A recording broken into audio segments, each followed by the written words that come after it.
Hello everyone and welcome to the Hearthstone Global Games 2018. Kicking off a second year of the Global Games and I cannot wait. I'm Raven and joining me to kick this one off is Sottle. How's it going, mate? It's a year number 2 for us for this. It is, yeah, and the first year was incredible last year. I think we've really iterated on it and made some great improvements that I hope you guys at home are going to enjoy in Season 2, but particularly the Gamescom final last year was one of my favourite moments of casting from 2017. So we're now on the road to that live finals again. Different location this time, but hopefully that same amazing feel that we experienced in 2017. Yeah, and also just more team-based tournaments is what I love, with all the countries from last season going on this season as well. But there has been some changes to the format overall, so check this out.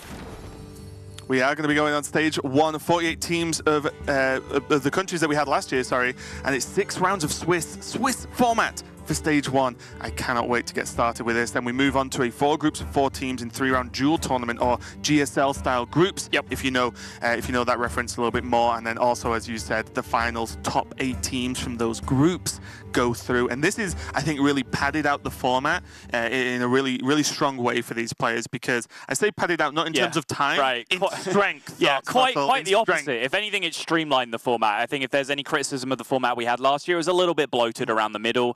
This time, 2 huge improvements. Firstly, we're playing Swiss, which is the players format. It's the one that they all want to play. It's the one they feel is the fairest, gives the best chance for the best players to progress through. And then that second stage, instead of just running back the whole group stages all over again to only eliminate 1 team in some cases, we're doing that double elimination or dual tournament or GSL. Call it what you will. It's 4 people in a group. You have to lose twice or win twice to get out. Yeah, I'll call it a good format. There you go. That's what I'm going to call it. But we can check out as well what we've got coming up for you today, as well as we've got tons of matches going to be played out every day. As I said, this is Swiss, so we're not going to do group by group. We're just doing match by match. And then we're going to kick things off with Japan versus Sweden, that Sottle and myself are going to bring you to start the day. Then South Korea versus Turkey, and then Indonesia versus Norway is going to be match number 3. Yeah, and then Lorinda will have special interest in this matchup between France and Philippines, because these are the 2 of the teams that he was trying to pick between for his predictions. Ended up going with Philippines, which is perhaps a little controversial because France, arguably one of the strongest teams in the tournament, did not get picked by anybody.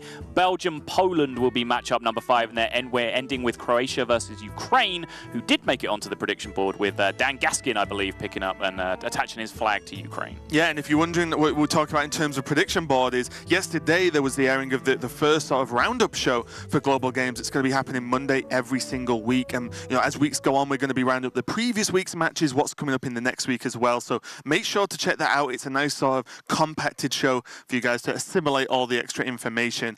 But let's check out what's coming up for the first match. It is going to be Japan versus Sweden. Japan kicking it off with Tresred, Trison, Yatsu, and Possessi. I always struggle with his name. We did like 3 rehearsals. Yeah, you haven't got that right any time. It's weird because it's not that complicated. Yeah. But anyway, that's going to be Japan. Yes, and Japan, I think, we've perhaps for a little too long called them an emerging nation, an improving nation in Hearthstone. They have improved. They have arrived. They are here now. I did an interview with Japanese media at Summer Championships where I got a statistic which blew my mind, where they told me that over 20 of the players in APAC playoffs, which is a 64-man field or just above, were representing Japan, which is incredible when we're kind of wrongly painting them as this like smaller nation in the in APAC Hearthstone.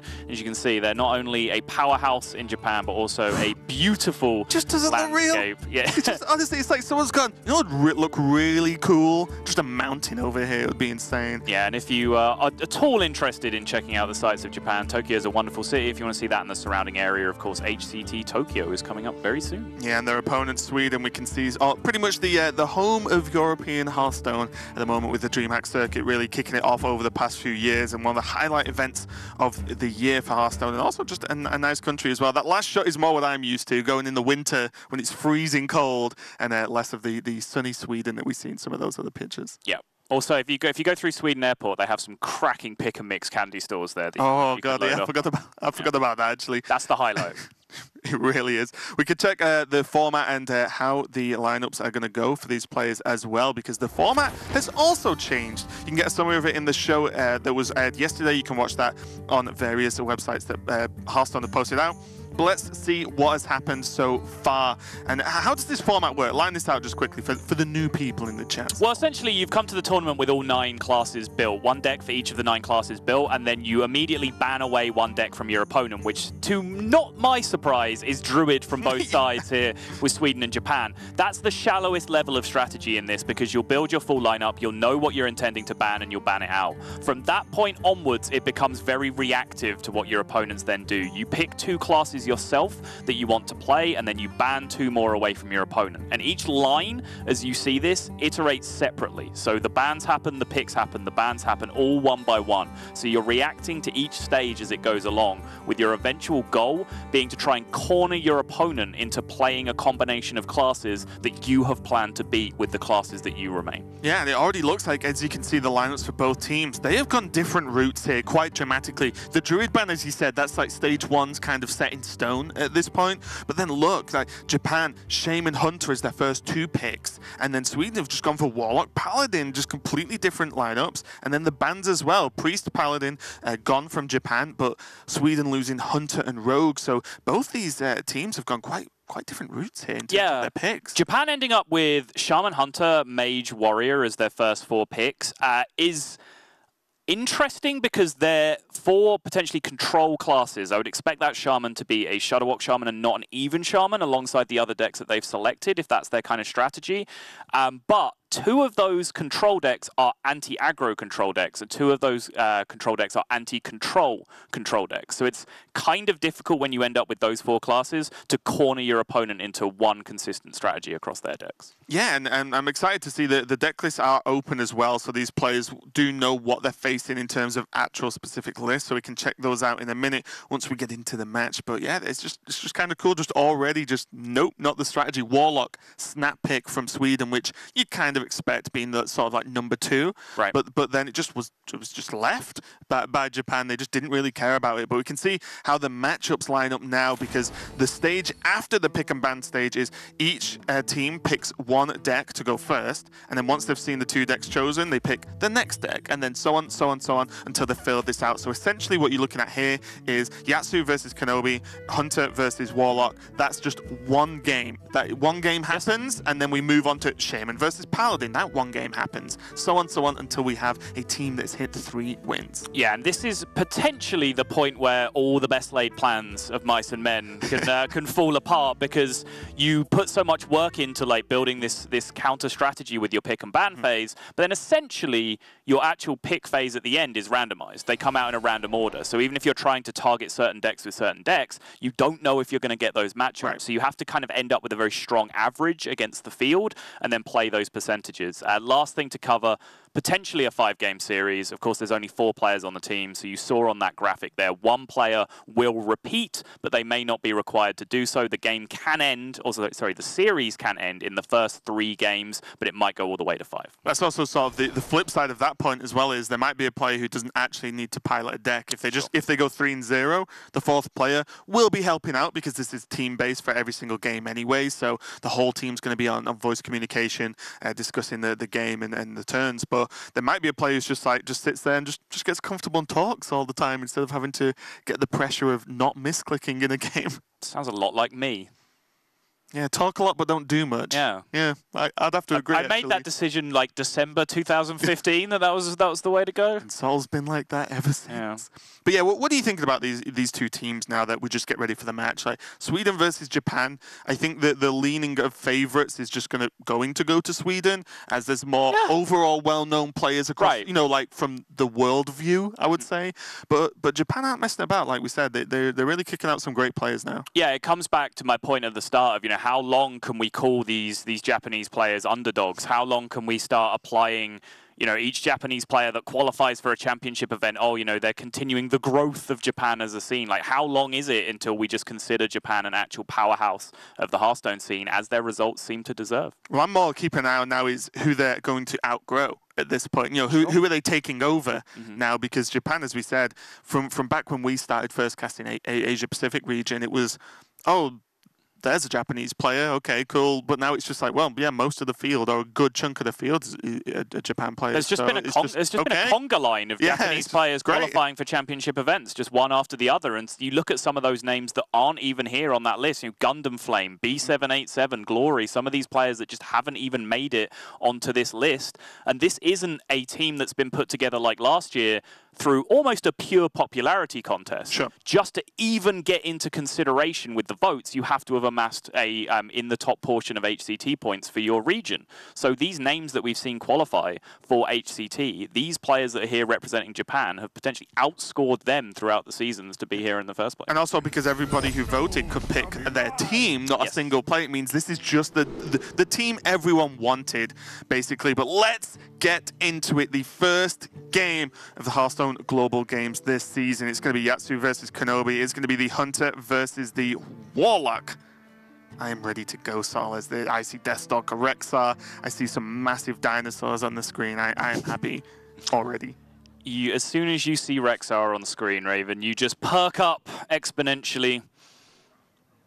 But yeah, this is a little bit old school, you'd almost say, in terms of the Hunter list for Japan at this point. The you know, cubes and Devilsaur eggs and so on are the new hotness in terms of this Death Rattle Hunter deck. But this is a little bit of a throwback. It's the Prince Keleseth deck with the Oozlings, kind of the classic recruit hunter that you will have seen if you've been following Ladder for the last few weeks, and if you've been following recent events, where it had a big splash as well as one of the most powerful anti-control decks in the game.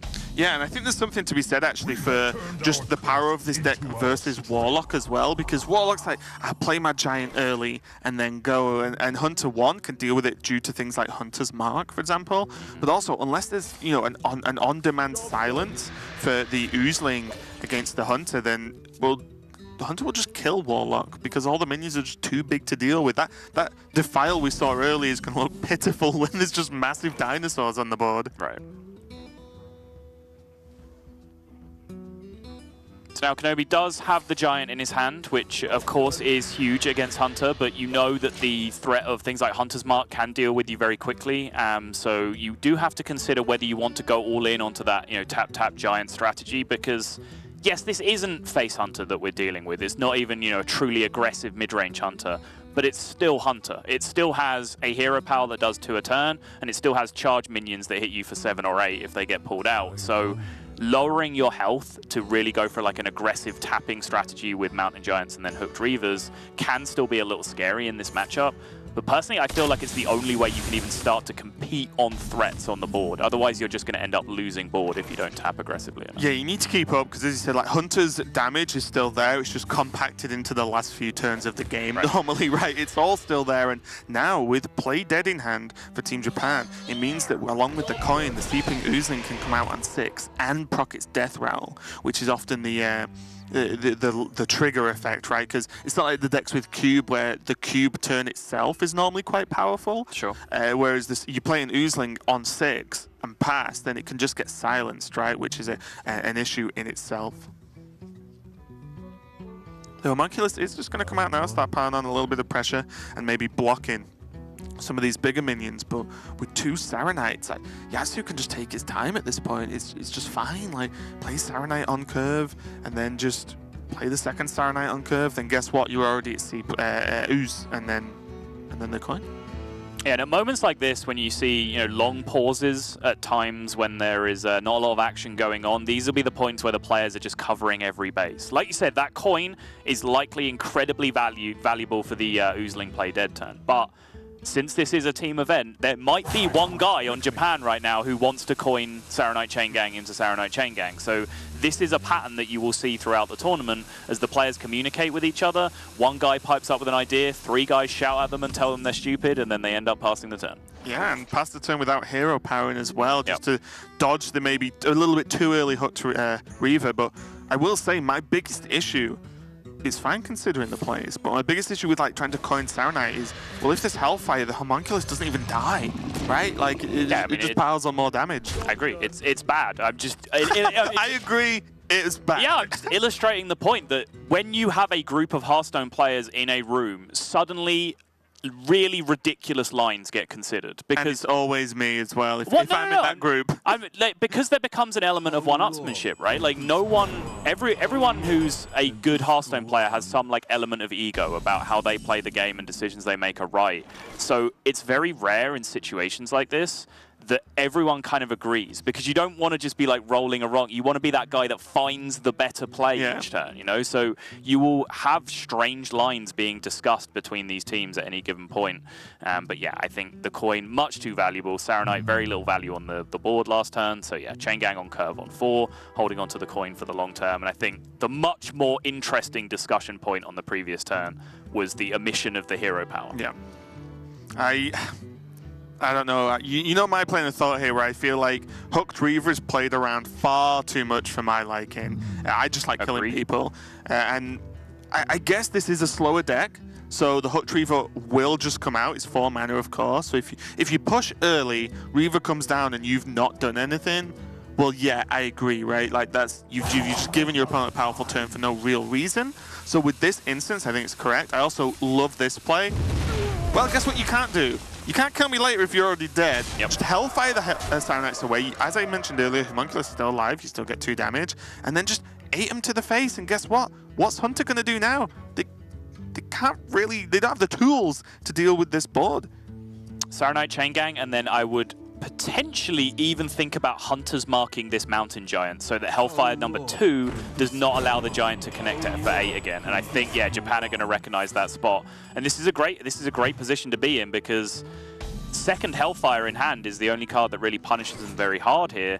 Although, actually, theoretically, a 2-health minion and Defile would be able to get them through as well. So there's actually more than one card they're playing around with this Hunter's Mark. But I think it's a great spot, because they cannot afford, under any circumstances, to take 8 damage again from this Mountain Giant. Yeah, all the dinosaurs in the world aren't going to help you then, because it's just too much, especially when you know there's still more damage available. Look at this turn. Even if they Hellfire, they could still play a minion. There's plenty of 2-drops, as you can see, the Homunculus and the Stubborn Gastropod in hand. And it's just threat after threat, especially when you know your opponent can heal themselves as well. So you could Hellfire and then heal the Giant back up again, and it's still just a disaster to try and play around. But now with the Spellbreaker in hand for Sweden, they are at least going to be able to pick up this trade through. And of course, that's the bottom line scenario from Japan as well, is that they didn't want the Mountain Giant to trade into this Saronite Chain Gang and then stay alive on board, because they healed it with Hunter's Mark. Yeah, they wanted to Oozling Coin play dead next turn, which they can't really do if there's a surviving Mountain Giant on board. So even in the world where Sweden didn't have the second Hellfire or the Defile in hand to push damage, they still wanted that Mountain Giant dead, trading into the Saronite Chain Gang. Looks like they're going for him. They do play Grizzlies, by the way. You know, there are taunts, and after seeing one Spellbreaker, it feels a little bit better to try and either you roll a taunt or you roll a big minion as well. There is Lich King, of course, that could be gotten from the minion there. Let's see. This game pretty much relies on this play dead right now. Oh, that's the swing and a miss. It's like the worst one, I think. Yep. And now with second Hellfire in hand, with the Spellbreaker can't connect, but the Spellbreaker being able to punch through the 2-1 as well can allow damage. They're 1 off with Spellbreaker silencing, and Hellfire killing their own Spellbreaker before they're able to attack face is a big problem as well. Can Black Knight the 2-1? That does get him somewhere. It saves the Spellbreaker. Possibilities. Boom, boom, Hellfire. Boom. There we go.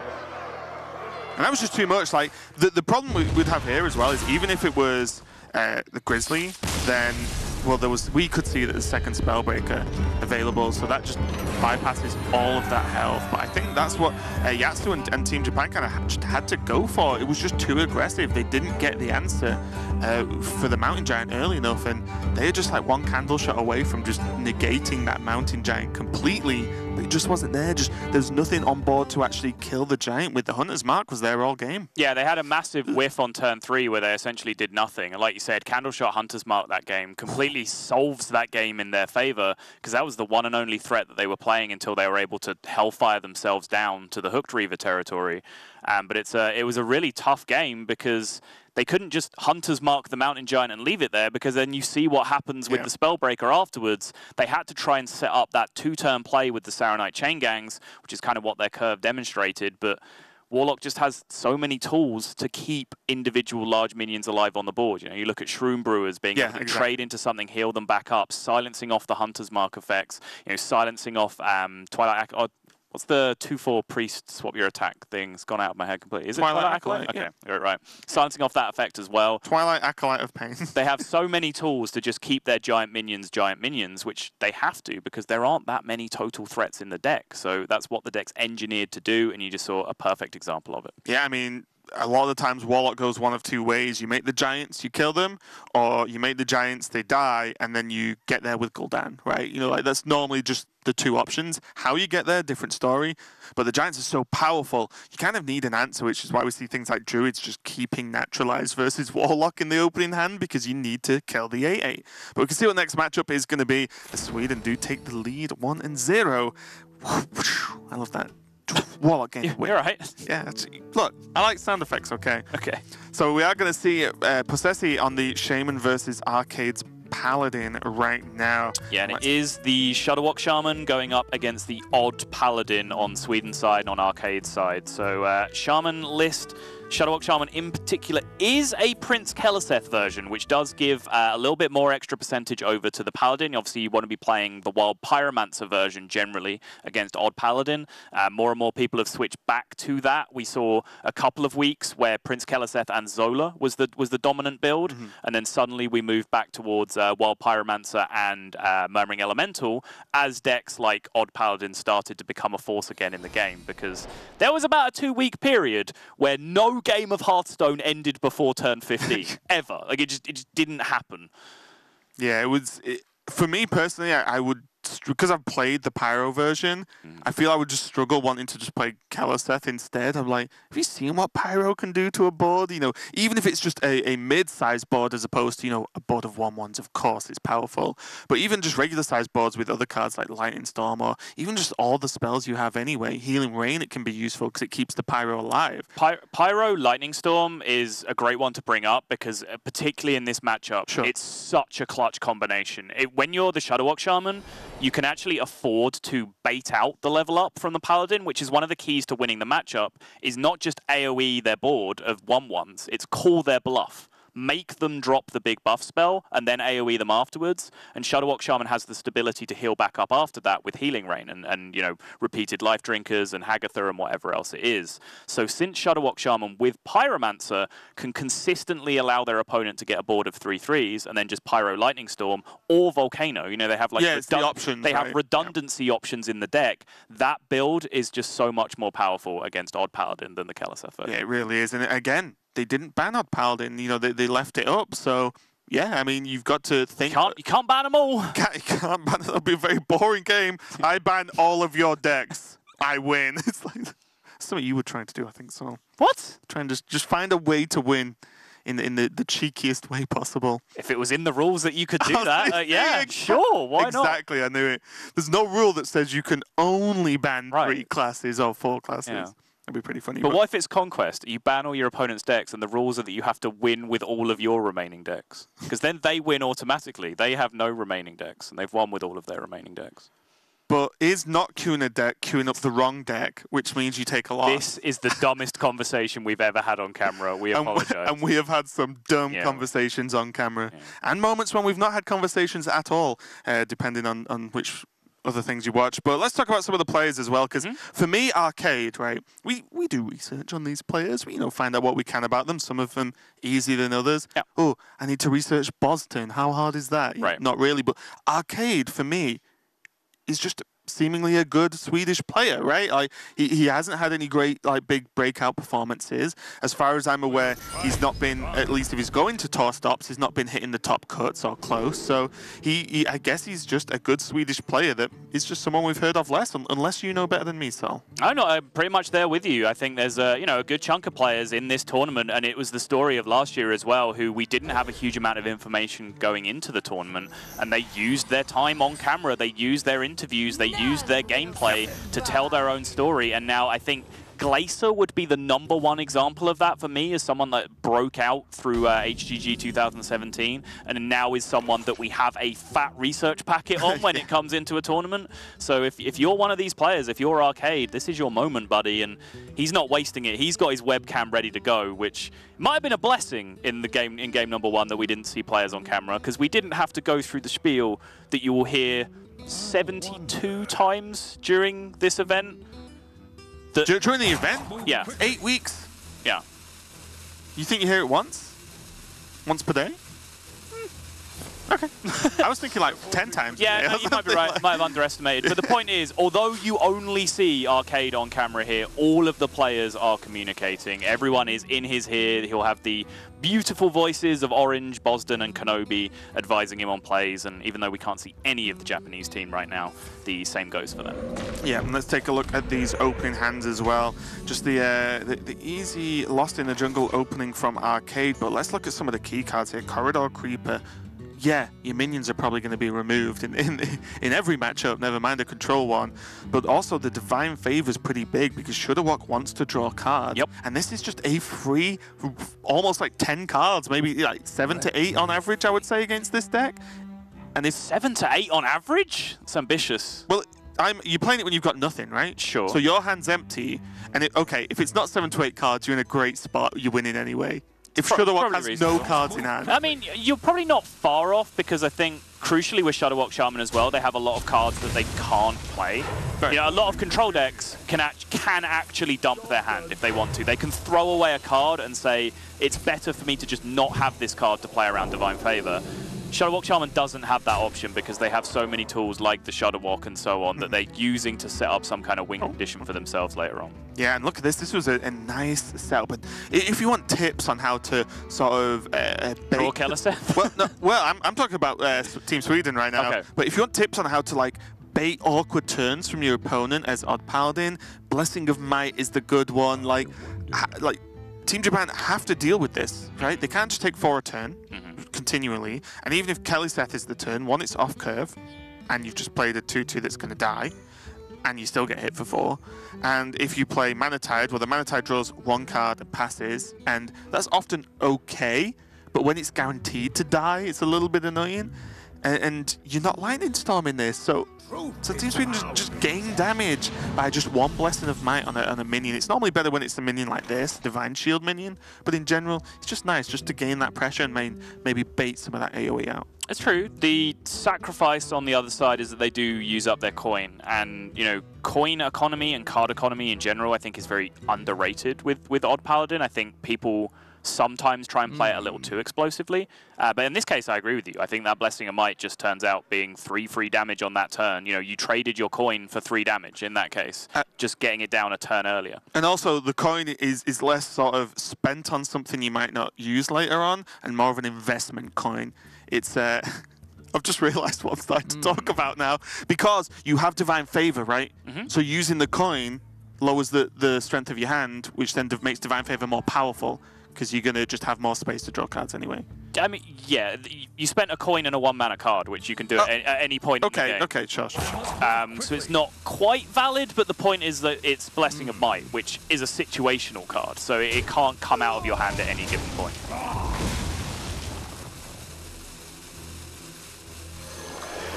What do you think of 2-mana Creeper here?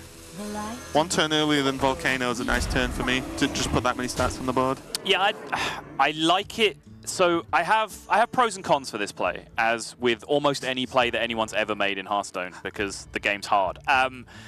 Playing the Corridor Creeper here is the most awkward play you can make against your opponent's range of removal this turn, as you pointed out, right? Like, is Hex good this turn? No. Is Lightning Storm this good this turn? No. Is Volcano good this turn? Yes. Well, unlucky, you only have 4 mana. So it's a great board to generate into this particular turn. Again, the downside is just that card economy and mana economy that I was talking about previously. Any turn you don't press the button with Odd Paladin, you better have a very good reason, because the button is insane. Yes. So they didn't do that this turn. They drew a 1-mana Righteous Protector and chose to curve out 3 mana that way. But you can see just how awkward it's making the plays for Japan. And if that was any maul except Taunt, Sweden would have perhaps already been in a game-winning position. You could cast the result of that weapon just off his face right there, as he just went. It was just a complete fail, as that is the one, like you said, you just don't want to draw. Extra minions, fantastic. Plus attack, amazing, I would say. And Divine Shield to help a little bit with a potential Volcano would be all right, if there was more minions on the board. I feel like Arcade is uncomfortably close to his webcam, by the way. Feels like he's staring into my soul right now. It's, it's a little bit intense. What I was thinking about is uncomfortable for who? Maybe he loves it. Maybe that's how he wants to get close to his viewers. Sure. Just get literally as close to the camera as possible. Yeah.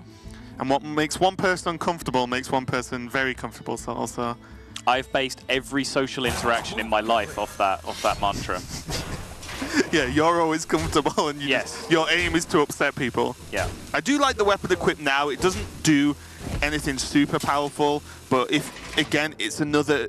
I guess I have to Volcano this board at this point. I'm on 13 health. He's not put any more minions on there. Right. There's still 3 cards in hand for Arcade, 4 on the draw, but if he uses Volcano, the big thing about a turn 5 Volcano is it just ruins your mana for the next turn, right? It just hinders you next turn so much. I wonder. Weapon removal is nice though, but that's more for Vine Cleaver. It's extremely powerful. Japan don't have that luxury right now. They're just dying. I'm talking in general. If you kill the Vine Cleaver, that is the tool that allows the Paladin to win a lot of games it shouldn't in the late game. Yes, for sure. So if you just go, right, Paladin, okay, Vine Cleaver, they've got to deal with all... Nope. And it's gone, so it's going to be powerful. But as you said, they're in trouble right now. Yeah, they need to take that damage off the board, and they need a 4/4 in play, more importantly than anything else. Like, they need some way to challenge this board because they don't have Volcano in hand right now.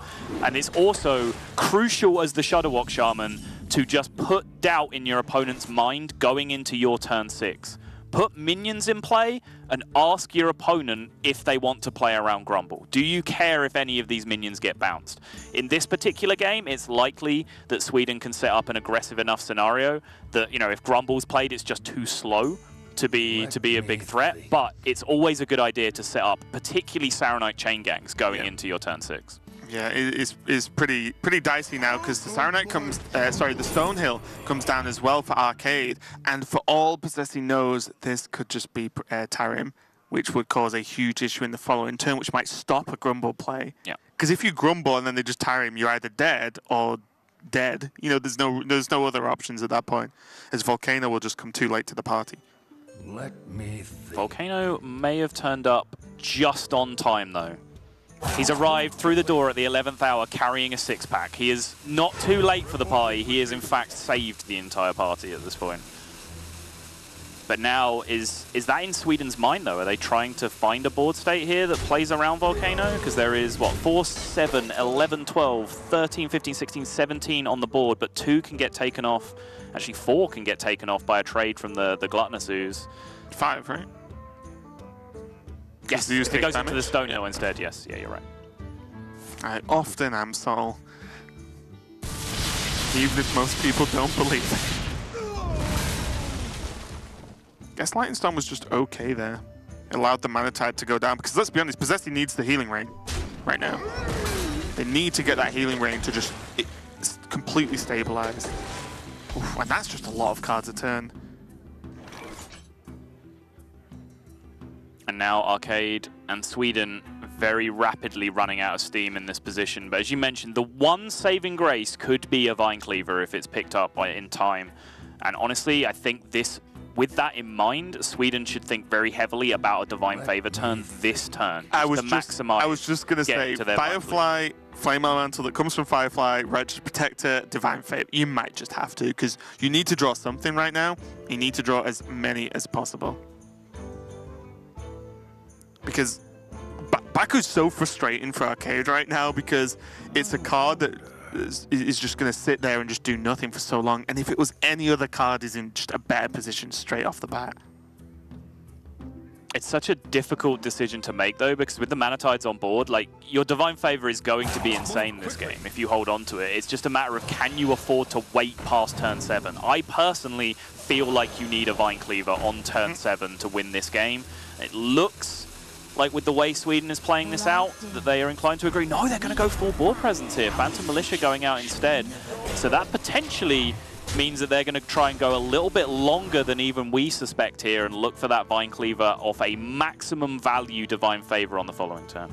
And yeah, just to mention some cards that benefit from going wide here, there are still Raid Leaders, there's still another Maul, Void Ripper, not so much on this board, although it would kill the Mana Tides, but not a huge power spike for the Void Ripper draw. But Fungomancers, Leroy, Level Up, the usual suspects really are going to all benefit if the board is wide enough, because it's more likely that something sticks. But it might just be a turn too slow when your opponent's drawing 3 cards a turn. It's just Aluneth right now for Shaman.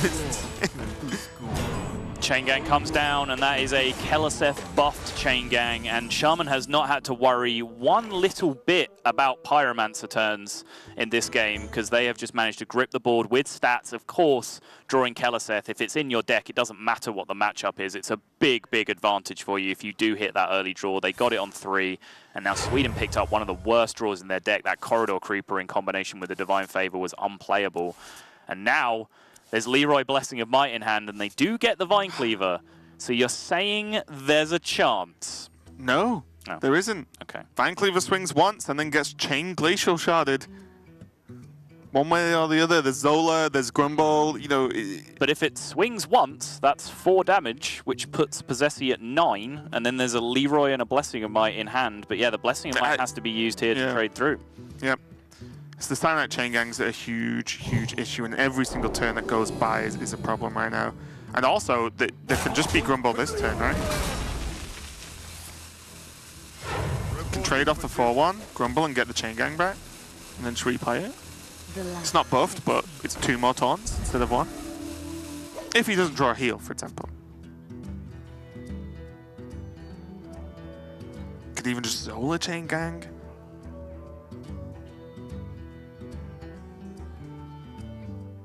My question to you, Sol. Are you going to see a 4-1 trade into a 1-1? I mean, if he wants to make the Grumble play, he has to, right? For hand space concerns, if he wants to get the Chain Gang back. Even if he doesn't? Because if you do any other play, are you planning on trying to go aggressive? Do you need to in this game? Probably not. Are you more scared of how do I lose, level up, Fungomancer, so on? So do you just kill every single minion every single turn right now? There's still Lightning Storm, there's still Volcano. There's plenty of removal. I think the fact there's plenty of removal is an argument for not having to trade this turn, right? You have a Lightning Storm and a Volcano stacked up in hand. See, I kind of like this play of just like nuking the board, keeping your board state, and just moving forward from here. Because like that 4-1 is still a 4-1. I'd rather have it on the board than not. You know, it's huge value. Oh, sure. I was living in a world where you don't feel you want to just hold on to removal for as long as possible to guarantee you sort of always have it available. But that's kind of the point I'm getting at, is that 4-1 is removal. It's a 4-1 on the board, and Odd Paladin doesn't play Consecration. They don't have a way to kill a 4-1 that's hidden behind a taunt. So, you know, using a removal card from hand doesn't mean that you're, you know, losing removal, because you're protecting a 4-1 on the board. And I think we just crossed the point of no return. I think you might be right. For Sweden, because, okay, Void Ripper, the 2 Mana Tides. If I just said that to you, you'd be like, oh my god, what a great turn. Not great enough, unfortunately, and the Glacial Shard is already down, so Vine Cleaver just doesn't exist anymore.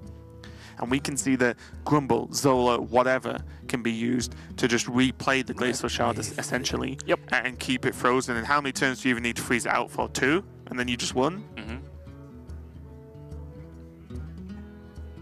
Just wasn't quite quick enough from Sweden here. It looks like Japan might be evening this series up.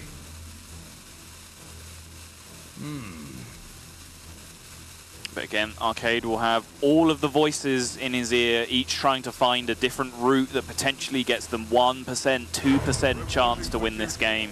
But I think it's a struggle to even find that at this point. That Leroy in hand is probably like their last glaring hope, the Vine Cleaver Leroy combination. Sweden will be saying to each other, well, if we can get through this chain gang and he doesn't have more ways to duplicate it, then maybe we can start connecting this damage to face and we just get there.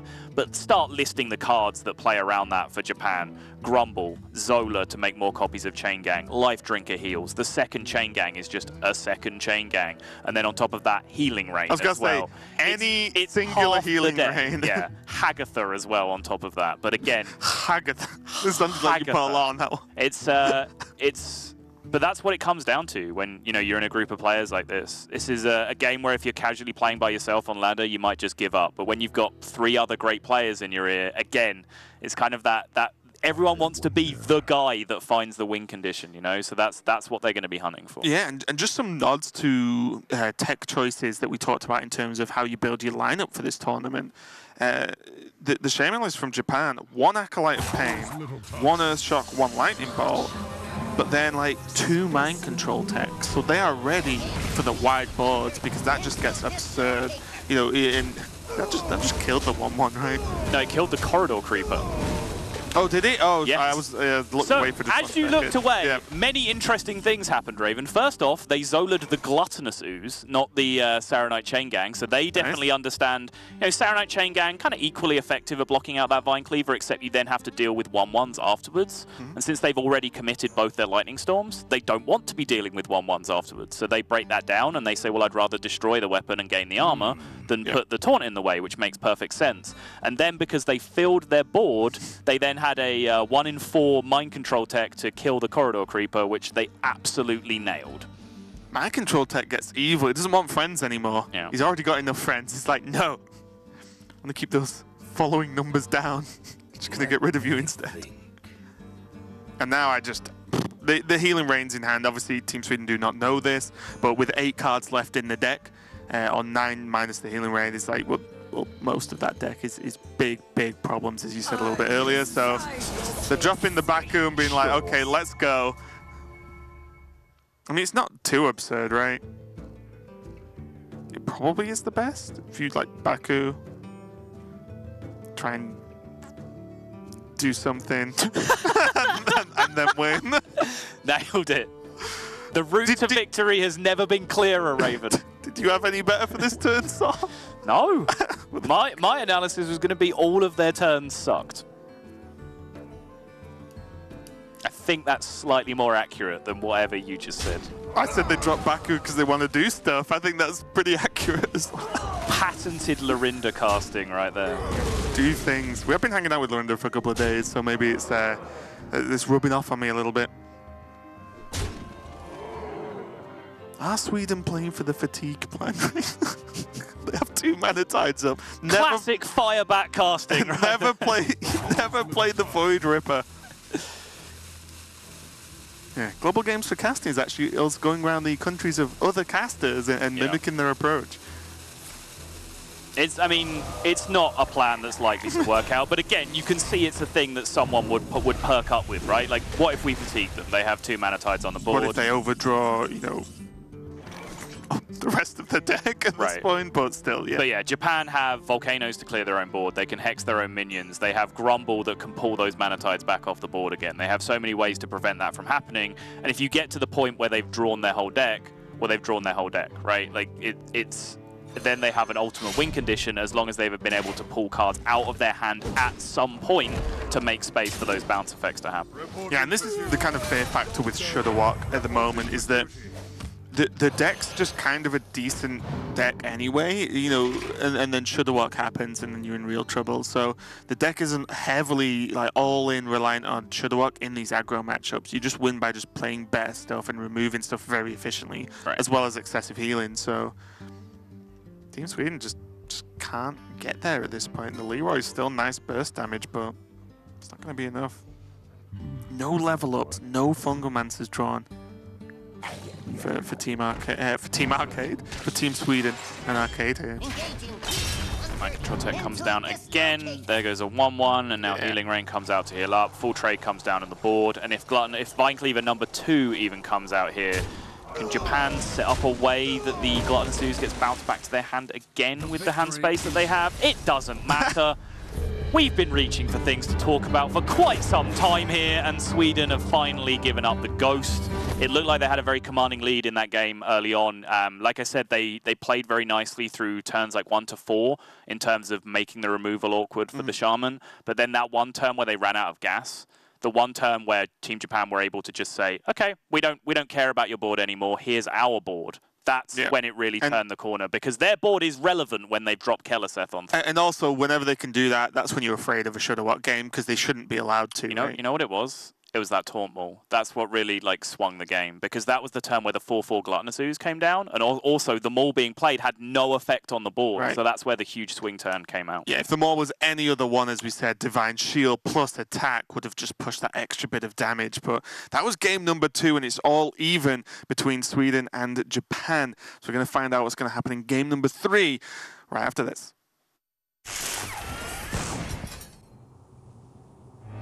Whoa. What happened? There was so much low-budget CGI. Whoa. That portal must have taken us to the Netherstorm. Dave! Hadija! Jamaro! Peter! They must be here too.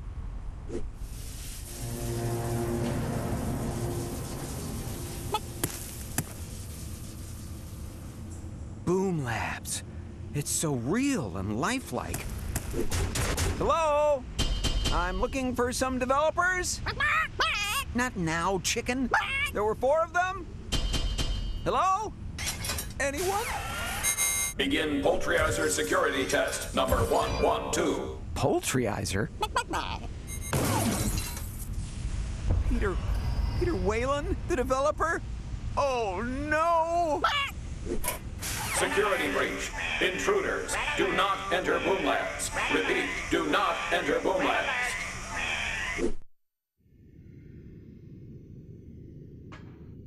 Oh, there's got to be something in here that'll get you de-chickenized. You there. Who are you? Hi, I'm an intern. One of my game developers is a chicken now, so, I'm trying to fix that. That is not in your job responsibilities, intern. Science is. But see, he's turned into a chicken. Today's experiments are about efficiency. If I cast spells only with my right hand, what happens? Let us see.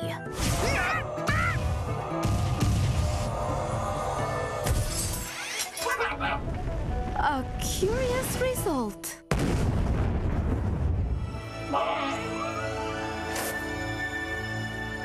Wow!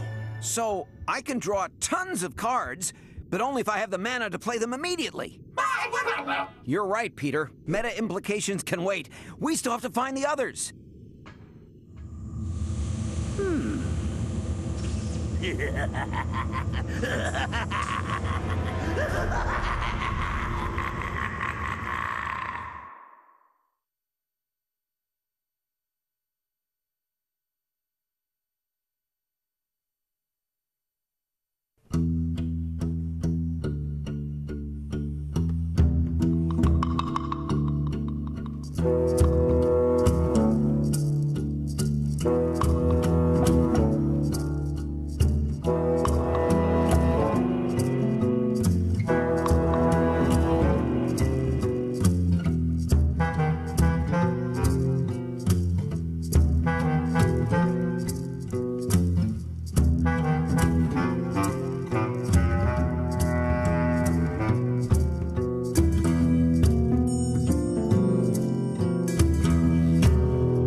Sweden versus Japan is ready to continue right now. It's 1-1 in the match, but we've got plenty more games to come up, and it is going to be Priest versus Rogue. It's going to be Sweden's Priest, which is going to be the the sort of control priest, so to speak, and then the Rogue, I believe, is going to be an odd Rogue from Japan. Yep. Yeah, so I know you were talking a little bit earlier. We were discussing what decks do we think are going to be good. Yes. When you expect, say, right now, Druid to be banned. Right. So what's good after that? And you thought Priest was going to be good, but how does it line up versus Rogue?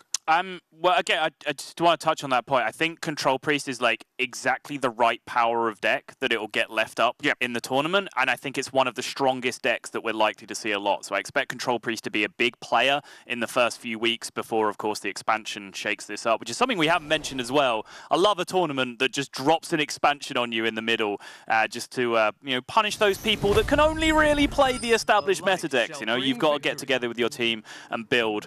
But of course, Odd Rogue, generally considered to be one of the most resilient and chunky aggro decks in the metagame. So when you consider the classic anti-aggro decks, the things that play Wild Pyromancers, or in this case like Dustbreakers, for kind of small splash AoE, Rogue is the aggro deck that has the minions that are big enough to get around that, right? They have the Scalebanes. You see here, King Mukla is an inclusion that's only appeared very recently, but again, huge minion in the early game that plays around those AoE effects. So I think, Odd Rogue of any of the decks does have the ability to build a board, but it doesn't matter what board you build. If you get to that turn 7 and the Psychic Scream is present, your board's going bye-bye. Yeah, and that was a lot of B sounds in like 6 seconds. And a lot of the problems with Rogue is that once they do their 5 to 6 turns in, they kind of run out of the fancy combo pieces and stuff to do, and they're basically looking to end the game right there. So as you said, you Psychic Scream 7, as long as you're not Leroy Coldblood dead, well, you probably stabilize and win after that. And looking at Orange, who's going to be piloting the Priest, a lot of peace for me now, for Sweden right now. He has double Dustbreaker that are both going to be activatable because the Primordial Drake is in hand as well. So that is a lot of removal from Orange and a lot of pressure from Team Japan. So it's going to be a good game. It's a good game. It's a good game. Why you have to be Rogue? Norsha Cleric is a decent pickup here for Orange, though, just to be able to contest this board. Although with the 2 damage dagger coming down, it's an issue. But if the Coin Mukla was to come out from Japan, that Cleric being in hand could be relevant, just to have something to get stats on the board alongside those bananas in the following turns. Yeah, and I think even if Hench Clan, which is your expected turn 3 fear from Japan, if Hench Clan comes down, then at least the dagger swing makes 1 less dagger swing for a Hench Clan because you've already used 1 on turn 2. Sure. You often do wait and then swing first on turn 3. But you can't leave a Cleric up, so swing's going to happen. The Cleric does come down just essentially to put 1 damage onto that Diamol and to soak up 3 from the face, and now it means that Trahason isn't developing on his own. And Sweden and Orange are putting together a pretty nice looking anti-aggro hand here, but again, you see the tools that I was talking about in Japan's hand with King Mukla, with Fungalmancer, with Cobalt Scalebane. That's already 3 ways that they can engineer board states that are resistant to Dustbreaker.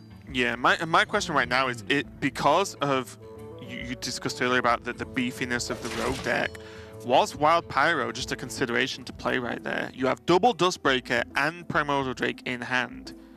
Is Pyro good enough to just soak a swing? I don't think so. Okay. Personally, for me, I think Pyro is still good enough to be able to take care of some board states later on, and just throwing it away to the dagger, I think it's a more important card than Norsha Cleric probably in this matchup, which is where you see the discrepancy between the 2 lines of play with the 2 minions on the previous turn. But now this is exactly the world that Sweden didn't want to see, and it just becomes another reason to hold on to that Pyromancer, right? Like, Sweden are looking at this hand that they have. They know, again, this is an open decklist tournament, so they know Mukla is a fear. They know potentially a 3-drop was kept because they watched the mulligan and they saw it happen. So if, Coin Hench Clan didn't happen, Coin Flappy Bird didn't happen, then suddenly they're eyeing up Mukla as a potential outcome. Orange says, or Team Sweden says, hey, our hand can't beat Mukla, let's make sure we have that Pyromancer synergy if we get those bananas. Yeah, I will say as well, just a quick note on the list, there isn't any Flappy Birds in here because of cards like Mukla. Yes. There's the one Blink Fox, but double Void Ripper, which is something you have to think about when Primordial Drakes are cards, because you just make, you literally half the health by playing the Ripper, which is pretty huge.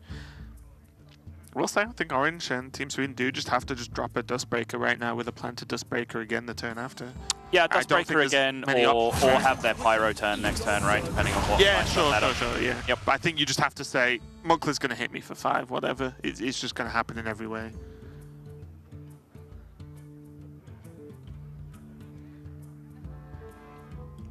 Japan now do have the ability to kind of push all in this turn if they want to, activating the SI with the Argent Squire and then even potentially coining the Cold Blood on top of that to push damage.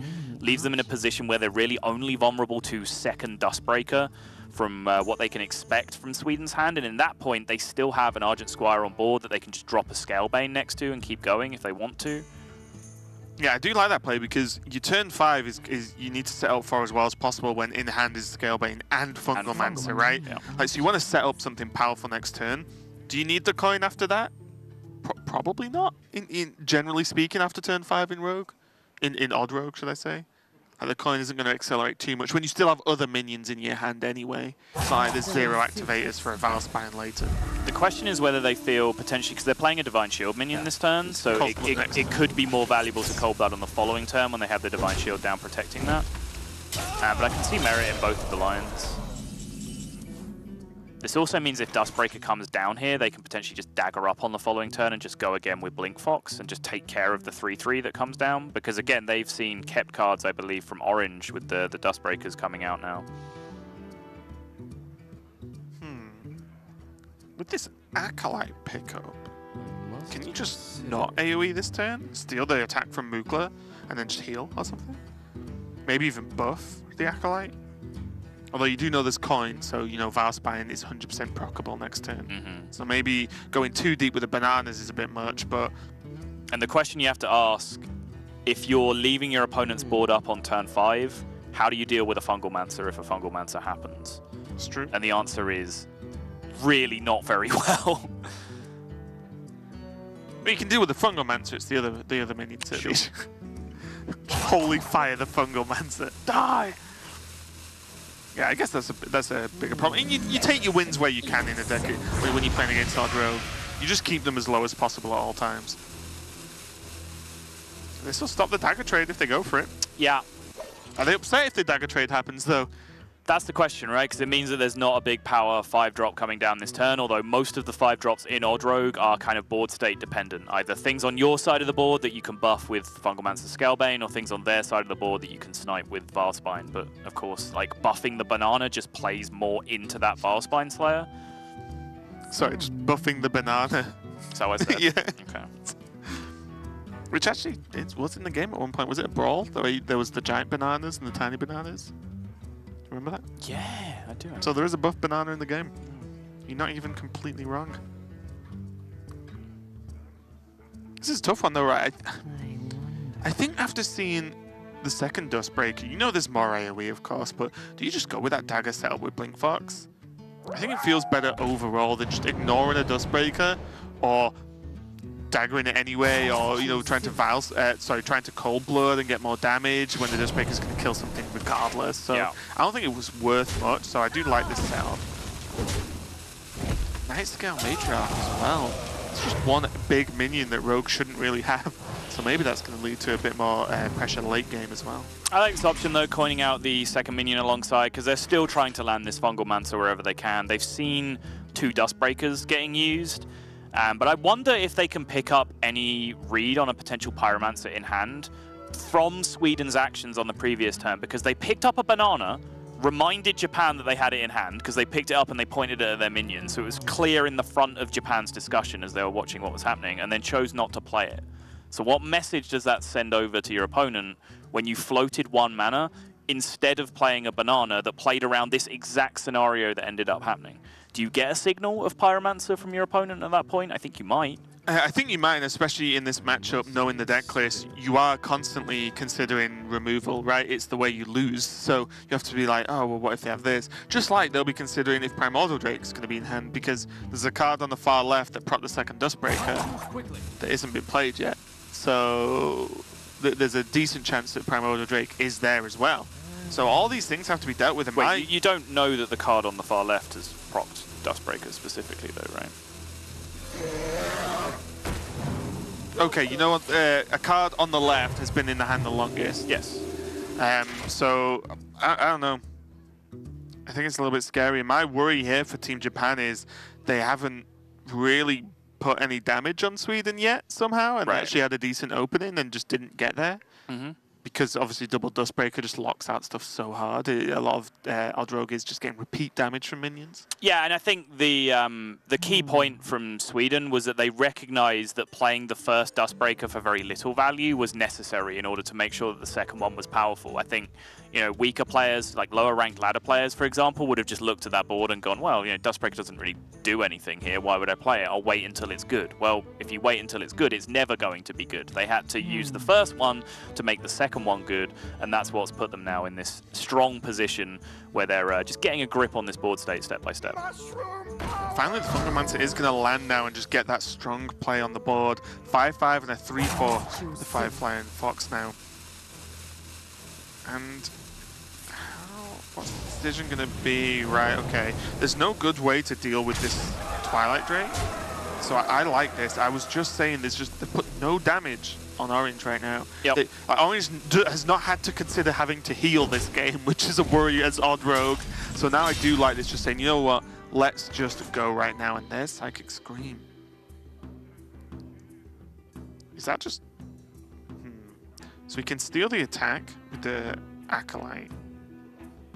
My immediate instinct is just to Holy Fire the 9-5 and just trade into the 3-4. I want to be fancier than that, though. Do you know what's really fancy, Raven? Winning the game. Winning the game. I knew you'd say that. It's not even something you say, and I knew you'd say that. I was like, okay, so his next comment, how much sarcasm, how much... Use these potion bottles on the desk to work it out. I must consider. I'm kind of sad that they're empty. I'm gonna fill those. Can I ask Caught Me Out how to do that?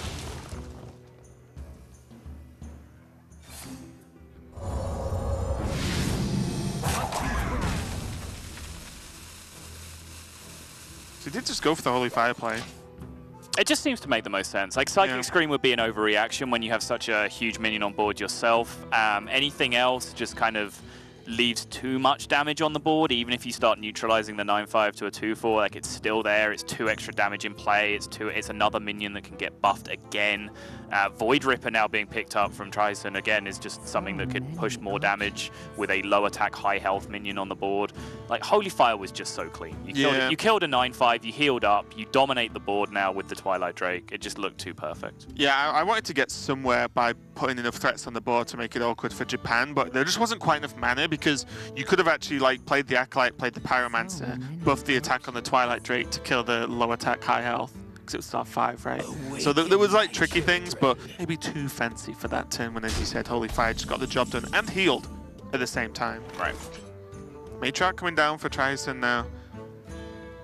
Just as a threat that isn't easily dealt with, because anything else would just be awkward. You know the bananas are still there, so if you play Scalebane, it's just dead to the Twilight Drake 100% of the time. I must consider. How scared is Sweden now of Valspine? Like, that Kobold Scalebane is potentially a Valspine Slayer from Sweden's position, just in terms of how long it's been hanging around in the hand. And of course, the 3 cards on the right, they have very little information, or well, they have perfect information on one of them being a Flame Elemental, but the 2 other cards they have very little information on at this point. So it's potentially a Valspine play that they're scared of. I still feel like just potentially Primordial Drake is just the strongest play you can make this turn. Yeah. I think I was going to say something to consider as well is if they didn't heal, then Leroy Void Ripper is lethal next turn with the 9 health on the Matriarch. Oh, no heal, no taunt. Right, yeah, sure. Yeah, sorry, yeah. If they don't heal and they can hit, you know, and the rogue can hit, then, you know, maybe. So they are going to scream and just say, you know what, we're going to remove shenanigans from this potential next turn. I'm just going to say, no, with the Cold Bloods, I just can't die, right? My issue with this is they kind of just start again at this point. Same spot next turn. Right, so I guess Sweden's feeling here is that the board state that Japan generate this turn, they can potentially answer with their Pyromancer combo instead of just the Primordial Drake. And then if a Vilespine Slayer is going to come down in the future to take care of the Primordial Drake, there'll be less minions on board pushing damage, which I can get on board with. But I don't think, you know, potentially just taking the 4 from that Matriarch if the Vilespine came down was a huge deal for you. Potentially when you still had that Twilight Drake on board yourself, that was still a trading tool going back the other way on the following turn. But, you know, Psychic Scream, clearing a board, it's never really the worst thing in the world for a Control Priest to be doing. Yeah, Japan have a few options now. They can just play Scalebane into Van Cleef, which would create the, you know, a 4/4 Van Cleef, then the Scalebane buff, gives the 5/5 onto the board too. The only issue with that is a lot of the time, it feels bad not to dagger as Odd Rogue because it's so much damage for 0 cards. It just costs mana. But it looks like he's just going a little bit wider, just getting that 1 more minion on the board. Are you really in a position here as Japan where you can afford to play around Shadow Reaper Anduin? Because that's what they did. They made a 4/4 Edwin instead of a 6/6 Edwin. But are you winning a game where your opponent has Shadow Reaper Anduin in this position? Well, the weird part is, are you not playing Scalebane then? You know, like... Right. Now that's a turn. Yeah, and again, it kind of comes back to that Pyromancer that I feel like they should have some kind of read on. Like, they know they know 2 bananas are in hand. That I feel like they should have a strong suspicion based on Sweden's behavior this game that there's a Pyromancer in hand. I think top ton, well, nearly halfway through the deck anyway. Sure, so yeah, just, exactly. even if you didn't see it early, Right. it's just likely at this point. My worry now is, even if they thought that, what are they going to do about it? They have no cards. This is what I was saying. Look, we're at turn 8. Right. Options are severely limited right now for the Odd Rogue. Yeah. I guess on Japan's side of that argument, you know, Master Spell is kind of the same thing either way, which was incredibly powerful against their boards since they were playing the Twilight Drake that got Psychic Screamed into their deck. So a 6/6 Edwin or a 4/4 Edwin, same thing against Master Spell. So I guess from their perspective, you know, there was 2 cards where it was, you know, potentially favorable or even to play it as a 4/4. I will say as well, there is still some gas in this deck though, because Greenskin's there. So Greenskin plus the dagger, I mean, that is just a lot of damage in itself, right? So, you know, there is a chance. I didn't see, oh, Coffin Crash, okay. At least it's just another big minion, I guess. You know, it's something. It's just getting Greymane, right, at this point. Not wrong again, yeah. Oh, that's wrong, very, very mank then. Not wrong. Does anyone even know what nout means? You can work it out.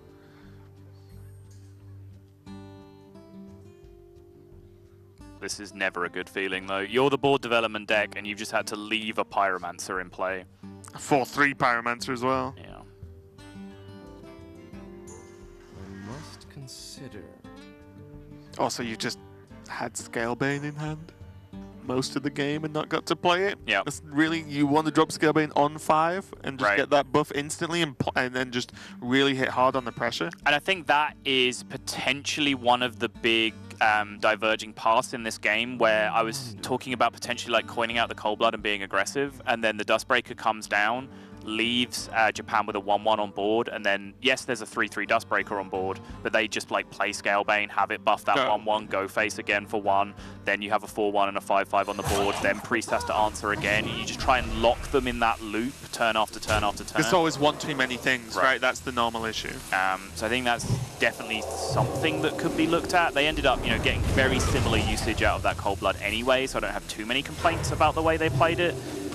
Really, you know, Sweden has just drawn, you know, double Dustbreaker, the Pyromancer. They've had double Primordial Drake now in hand, and you know they're just drawing all of their AOE tools that they need in this matchup. Great removal options, just lining up very well against what Japan have been throwing out. Yeah, and the weird thing is, I was just talking about Japan still has some gas. Well, now this turn, the issue is it doesn't really matter because they're going to die. Yeah. You can't have time to swing a weapon 3 times in this game right now. You're just dead. So there's already 11 damage on board. 1 Mind Blast away from a good time for Sweden right now. Void Tripper helps that out a little bit, but it also just makes the minions just way more durable and open to trades. Like the Void Tripper's just already dead at this point if it wants to be by Team Sweden.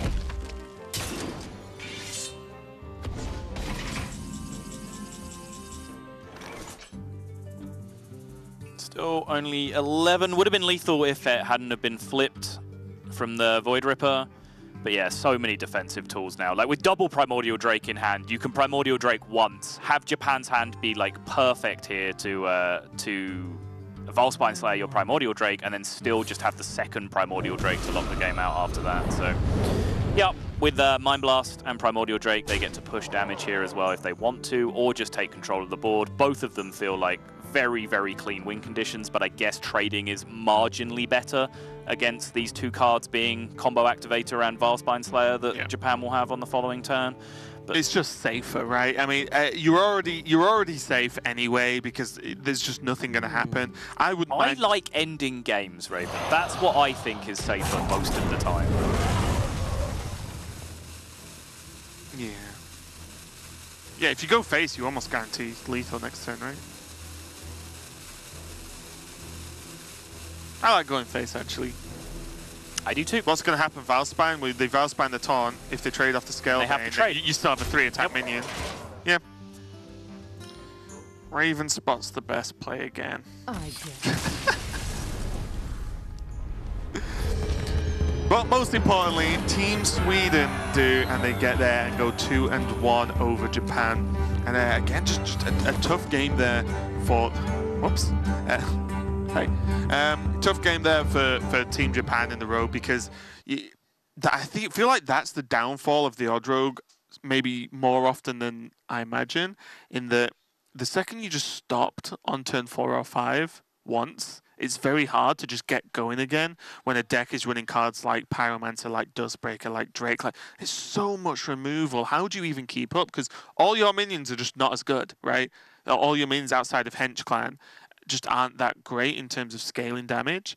So they just get cleaned up so easily, and you have 0 card drawing that I mean, I'm not sure if I completely agree with... There's like... Look, I outlined the tools at the start, right? Like Cobalt Scalebane, Fungal Mancer. These are the options that you need to land that can pull outside of that range. I just think, like, as you did point out, they had that one break that allowed Sweden to get onto the board. But if you can just threat chain over and over again as the aggressive deck in that matchup, then they are entitled to run out of removal. You know, they don't draw it all. They don't cycle that deck that fast. They cycle spells quickly because of Shadow Vision. Sure. They don't cycle Primordial Drakes and Dustbreakers quickly. True, and then the Cleric was actually used early on anyway for some sort of stopping power, but I do think just a lack of early enough aggression didn't put Sweden under enough pressure, right? They didn't feel the need to heal sometimes. Right. Like a lot of the time versus Odd Rogue, you're like, oh, hero power self. You're just trying to just negate, say, the dagger every single turn, and it wasn't really needed up until sort of mid-game, so it's a little bit rough for Japan, but they get still in the series right now. But Sweden going 2-1 up, and something that came up a little bit when predictions were made yesterday on the show was that Sweden were like, excuse us? Like, what's going on? Why were we not discussed as much? Yeah, there was like 8 teams that started to throw shade at us on Twitter. Like, why didn't you pick us? Guys, we only had 12 picks between us. Like, there are at least like 16 teams in this tournament that look weird if they get left off this list. Right. It turns out when you take, you know, pretty much all of the major countries in Hearthstone and throw them all into one tournament, there's a lot of teams that can win. We're sorry. We can't pick you all. Especially when the teams are made from the highest point earners in all of the countries, right? Exactly. It's like literally on paper the best teams in the game right now. But we're gonna go on to game number 4, and it's gonna be Treads Red versus Boston coming up right now, and it's gonna be Warrior versus Mage. And just kind of funny the way we look at these player orders is that Treads Red's like, look, I'll finish this, and if I don't, again, he'll be like, look, I'll finish this, as he's going to be playing out the next 2 games if it comes to it, and it will have to for Japan. They have to win 2 more games, so I imagine Treads Red is going to feel the pressure, although as is a team game, and they are communicating at all times. Treads Red's the one with the mouse. Treads Red's the one where if the rope's burning down, he has to do the sequencing correctly, in time, fast enough, so on. So small element of pressure, I feel, on this guy. Yeah, and I think it definitely comes into play with some decks more than others. I think, you know, decks that have very involved turns. We saw it particularly last year with, like, Miracle Rogue type decks, right? Where the draw is actually slow on the animations as well. Right, so. it's when there's a bunch of breakpoints in your turn where you have to reconsider information. We saw a couple of players even admit after the game that during certain turns they just said, okay, everyone shut up, just let me play, because I can't stop and ask 3 people's opinions every time I draw a card with Gadgetzan. And all you're hearing is... Yeah, exactly. That's not how this works. So yes, there are some situations where, you know, the pilot does have to overrule, and that's why, you know, certain decks will be assigned to certain pilots, because you do still want everyone to be the most comfortable with the deck that they're actually in control of. But of course, as we've been mentioning over and over again, that constant input from your team, just finding those hidden lines, those small percentage advantages, that's really what a team tournament in Hearthstone is all about. Yeah, it really is, and they're just checking the matchup now just to make sure they're going to be ready for the next one, because every time, just so you know as well, every time a player changes within a team, then, you know, they log on to the team account, they get ready, get set up, and make sure everything's okay for the game. So they're just sorting that out now, but, you know, what are you making of these decks so far? Is pretty much just as expected for match number 1 on stream? I mean, we haven't seen any great surprises. I think it's kind of weird to say, but I think actually because we're in a meta game where every class has more or less some viable decks in the meta, we're actually going to see less weird and wacky stuff, which sounds unusual to say because there's a lot of meta games where there was only like 3 or 4 viable tournament classes, and if we just saw a priest or a hunter, that was considered wacky. But actually, if you go back through the history of 9-deck formats, classes being unplayable have actually created some of the wackiest strategies. Yep. Because you know, we've seen, for example, Shaman, at a point where Shaman was completely useless, be used as an absolute snipe class to, back in the day, handlock. It was queued up with 2 big game hunters, 2 hexes, 2 clockwork giants, which, if you don't remember what that card did, it got 1 cheaper for every card in your opponent's hand. Yeah, so flipped mountain giants. Anti-handlocked them, basically, and that's what it was there for. They just kept Shaman in their lineup, they knew their opponents were going to prick handlock, and they just sniped it out. You know, that kind of thing is much less likely to happen when there's just a go-to deck for every class that you can play and feel comfortable with in the metagame. Yeah, I will say, looking at some of the decks that have been left up by Japan, so Sweden's decks that were available to pick, we talked about like the Snap Pick Warlock. Japan have actually chosen, and a little bit later on, the aggro mage, burn mage, instead of the much more like popular control style that we've been seeing from a lot of mage decks. So again, that's something that could be considered in terms of what decks you leave up, because suddenly some of these maybe slower decks are a little bit more open to just the kill from the mage just super early on. Mm-hmm. Yeah, I can definitely see a couple of decks being a little bit worrying to leave in a position where your opponent can potentially target it or isolate it to an extent. Of course, targeting is not what it is in a true conquest lineup, because it's just a deck format going down. But still, you know, leaving a weak spot in your opponent's lineup that's potentially weak to all the decks that you line up is definitely a worry. And Control Mage being such a, I would say, the linear deck in terms of, you know, its matchups are almost solved, where if you play optimally, like, it wins these matchups and loses these, just because it's so based on how much removal you have versus the amount of threats that your opponent has.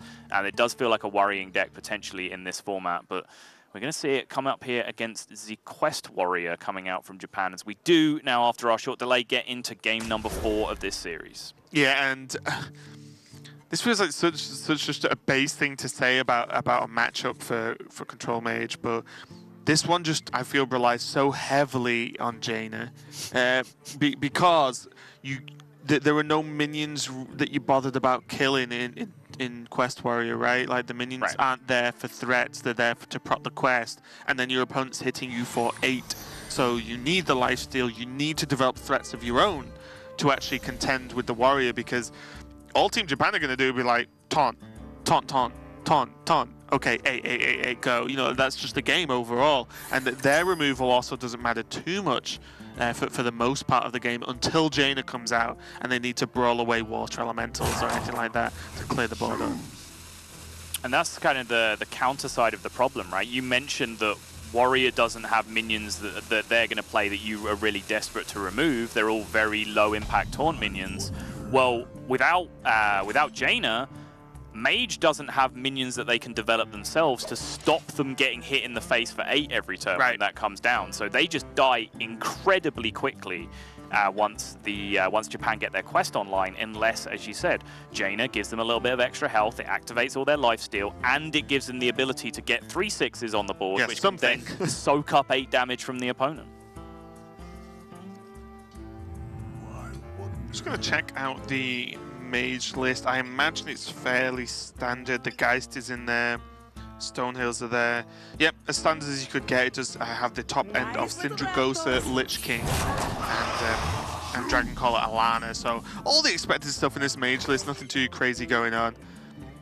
but how you use those threats is super important. I've seen some games where the control mage player has played all the big threats, but at the wrong times, and they just get cleaned up, and then it's almost you may as well have not played them because they didn't do enough, and without any impact from that, it's very difficult to get anything going.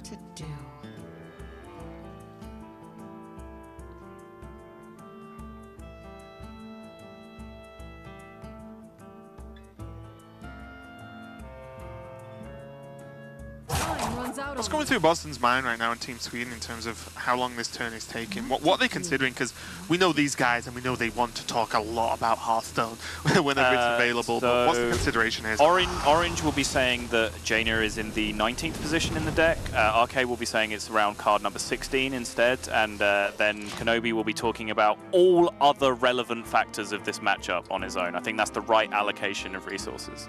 I can see that. Yeah, I can see that.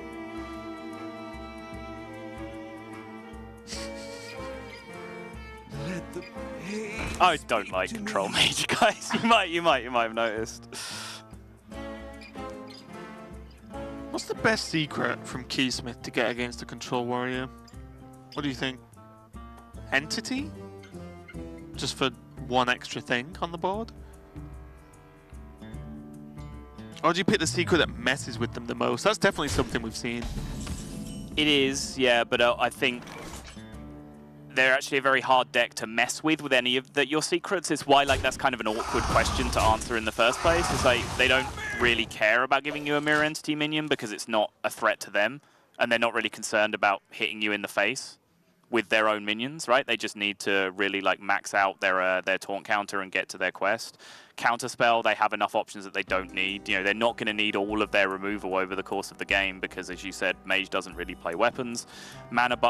Doesn't really play a lot of minions, sorry. Mana Bind, same kind of thing. Plenty of spells that you're happy to give over to the opponent. The secrets just aren't really that disruptive from the Mage side.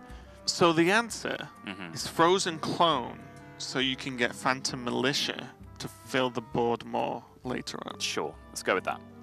It's the best I've got. Okay. Might not be the best answer, but it's the best I've got.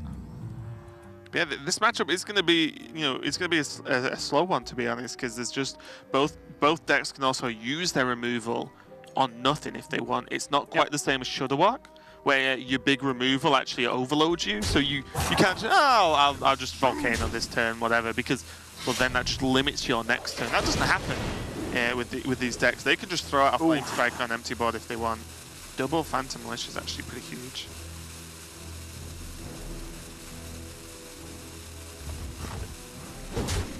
Yeah, only 1 out of 7 so far for Japan. Only that Raptor that you see on board has been played. So if they can get 2 from each of these militias, that pulls them up to 5. Saronite 6. You suspect holding on to these 2 militias until turn 9 and turn 10 will perhaps be a little bit slow in the matchup, but you do have plenty of time. If your opponent doesn't get Jaina, you can probably you wait that long to activate those 2 cards. But turn 8 and turn 9, right? You would wait till turn 10, would you? To get 3 copies of each militia? But you won't need it. Right, with the Saronite in hand. Right, yeah. right.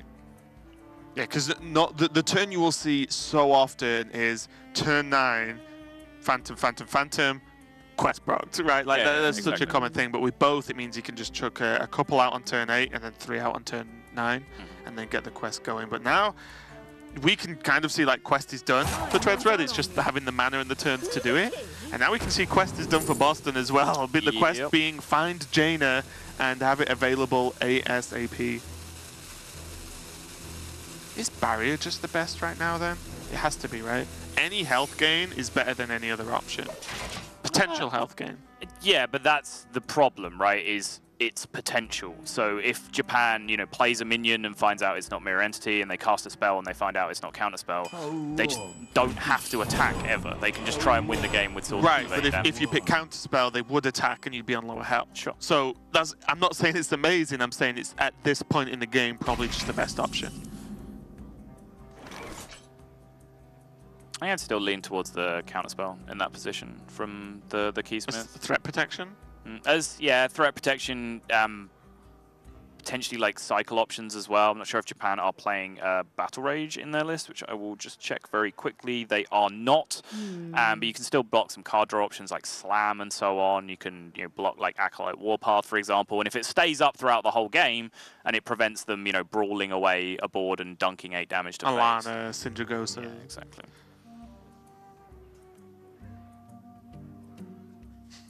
I can just imagine now. Team Sweden is like, so what do you want to do until we play Jaina? Like, pink? Yeah, sure. Boop. They do have coin as well, so they can accelerate it just a little bit. And I imagine we're not going to see that coin used at all until turn 8 for exactly Jaina at this point. Well, I mean, I know you're being slightly facetious with the what do we do until Jaina thing, but like, it's a real concern. Like, when you draw Jaina, you can actually reverse engineer your turns, right? You can say like, well, turn 8 is Jaina, so what are we doing on turn 7? What are we doing on turn 6? And then what are we doing on this turn?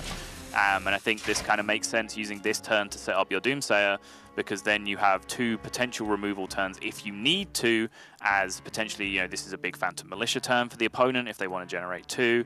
And then that can line up well enough with a Blizzard or a Meteor to get you going, and you're also blocking that off with the Doomsayer anyway, and then it's just that turn 7 that you need to fill before you're able to coin out Jaina and really start trying to take a stranglehold on the game. Yeah, I also wonder how impactful Geddon's going to be in terms of the post-Jaina Geddon, because the heal just alters the numbers, right? Like, all that Team Japan will do and all this deck does will be, once the quest is active, how many hero powers do I need to win this game? And then Geddon just throws all that out the window, especially if there's minions on the board. So really, the Frozen clone was correct, because they would have got Phantom Militia to fill the board with minions to get a bigger heal from Geddon. Sure. It's all come full circle. Sure, Raven. I mean, it wasn't even a choice, but...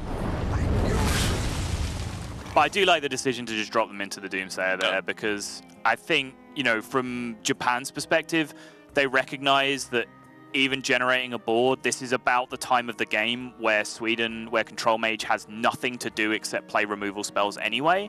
So what value does getting a couple of 2/4s on the board have? Like, almost nothing. Turn 5, 6, 7, right? Like, it's just the old Dragon's Fury, Blizzard / Meteor. Even against, like, most decks where... Even if you earmark certain turns as a big removal turn, like say, a Warlock deck is playing Twisting Nether in the meta, right? And you're like, turn 8 is their big Nether turn, so there's no point in me developing my board here and making them Nether. Well, if you don't, then they can just Lich King you, But it's not like Control Mage has that option through turns 5, 6, 7. All their deck does on 5, 6, 7 is remove your stuff. Geist is a hell of a threat. That's true, yeah, fair enough. It's not like, Japan already has a way to kill any minion that's played this, in any given turn right now anyway. Oh, the cheeky ping to the face.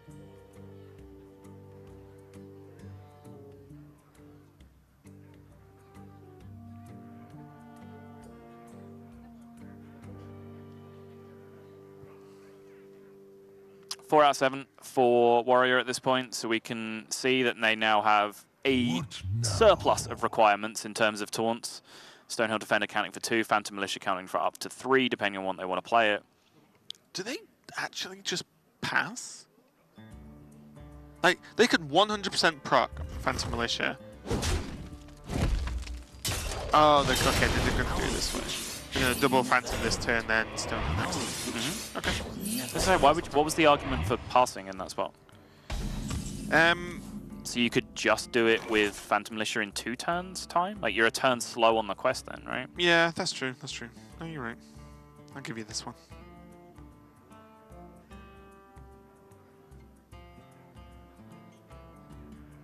Yeah, it was mainly because, like, I guess I was overthinking, because Sweden were hovering over Blizzard last turn, and I think they were just saying, is there a world in which we just play an AoE if we don't want to have hand issues later on? I was wondering, like, well, if you just give them just another turn of that, like, they could coin Lich King, I guess, or coin Syndragosa this turn, so that's something to consider. So, yeah, I like this overall. I think most importantly, it's just, like, any of that reasoning is not worth being a turn slower on your quest. Like, that is your core in this matchup, is you want to turbo quest out as quickly as you can. Some people do like to do that without drawing cards so that they can set out for, like, the late game fatigue, but personally I feel like if the game is going to fatigue, like, while you're dealing 8 damage. Yeah, right. It's like it rarely gets there because either, you know, the water elemental presence becomes overwhelming and then you're never winning in fatigue, or it doesn't and you're dealing 8 damage and you're never losing in fatigue. You know, like the exact quantities of cards left in your deck doesn't seem particularly relevant to me in a lot of situations. Out of my jungle! This is the issue. With matchups like this, I go too deep. That's the problem. Oh, that's the issue, isn't it? Okay. Well, so I was wondering, do you warpath and then play the Stonehill with an attack early, of course? Leaving a minion on the board on 1 health is scary versus Mage, so. Right. Going into the turn where they can only coin Jaina and then don't have mana left to ping. Right, and making sure you've got the mana later on. But you do. Maybe you don't.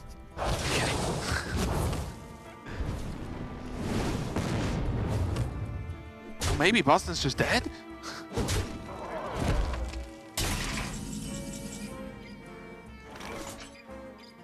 I feel like relieving your own pressure from the board state. Where did all this damage come from? The minions that he's had in play the whole game. It's definitely weird to see a handful of removal and Mage nearly dead. Yeah. What to do? The removal's not new, it's been there for a while, right? Right. It's just a very... It doesn't, I mean, it doesn't take much, you know, it's just been a couple of weapon swings from the Blood Razor have gone through and a couple of minions have come down. And now Boston is just going to having to coin out that Jaina. Gets the Water Elemental in play, and now I believe that is the counterspell that was picked up off the Arcane Keysmith way back, which is going to give them a little bit of protection here. But still, not enough. Warpath will proc, Warpath That's will why he activate saved the Execute. Warpath. And then the Execute will deal with the Water Elemental. The 2-1 that Raven wanted to kill last turn pushes the 2 extra damage.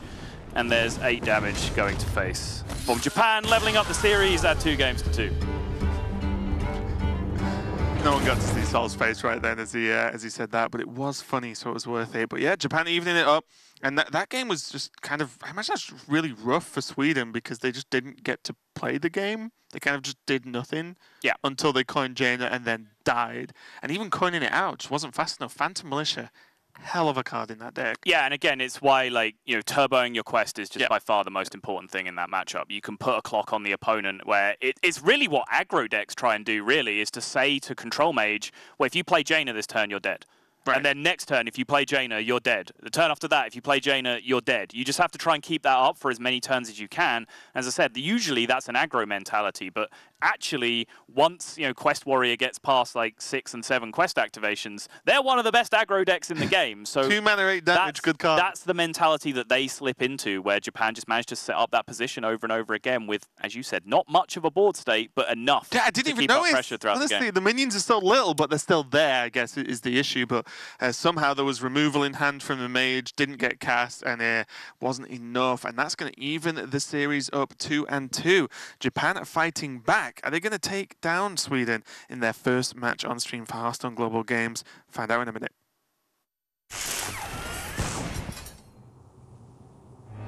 Whoa, what happened? There was so much low-budget CGI. Whoa, that portal must have taken us to the Netherstorm. Dave, Hadija, Jamaro, Peter! They must be here too.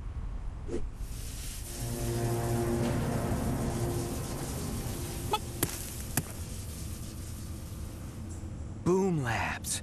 It's so real and lifelike. Hello? I'm looking for some developers? Not now, chicken. There were 4 of them? Hello? Anyone? Begin Poultryizer security test number 112. Poultryizer? Peter Whalen, the developer? Oh no! Security breach. Intruders, do not enter Boom Labs. Repeat, do not enter Boom Labs.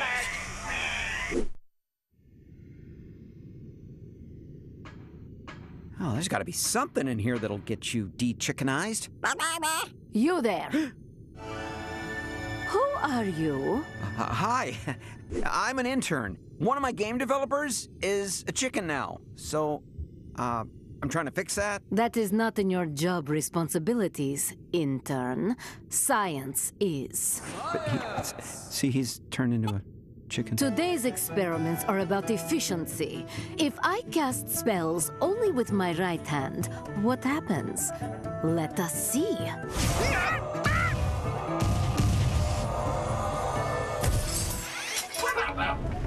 A curious result.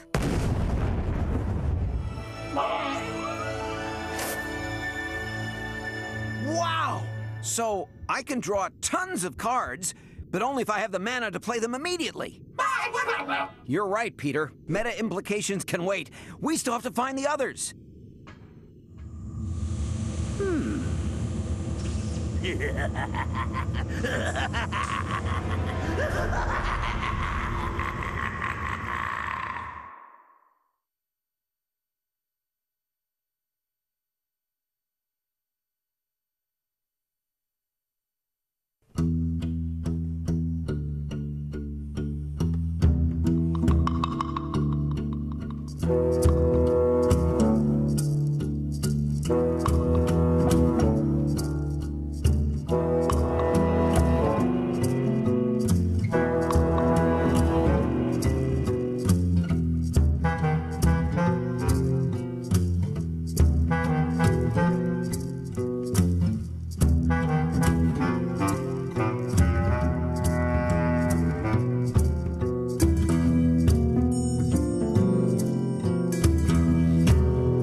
Japan versus Sweden, it's 2-2, all coming down to this last game right now, and it is going to be Treads Red piloting against Orange going for Sweden. So the two big guns, I would say. Maybe Orange next to Boston as well, but it's a team effort overall.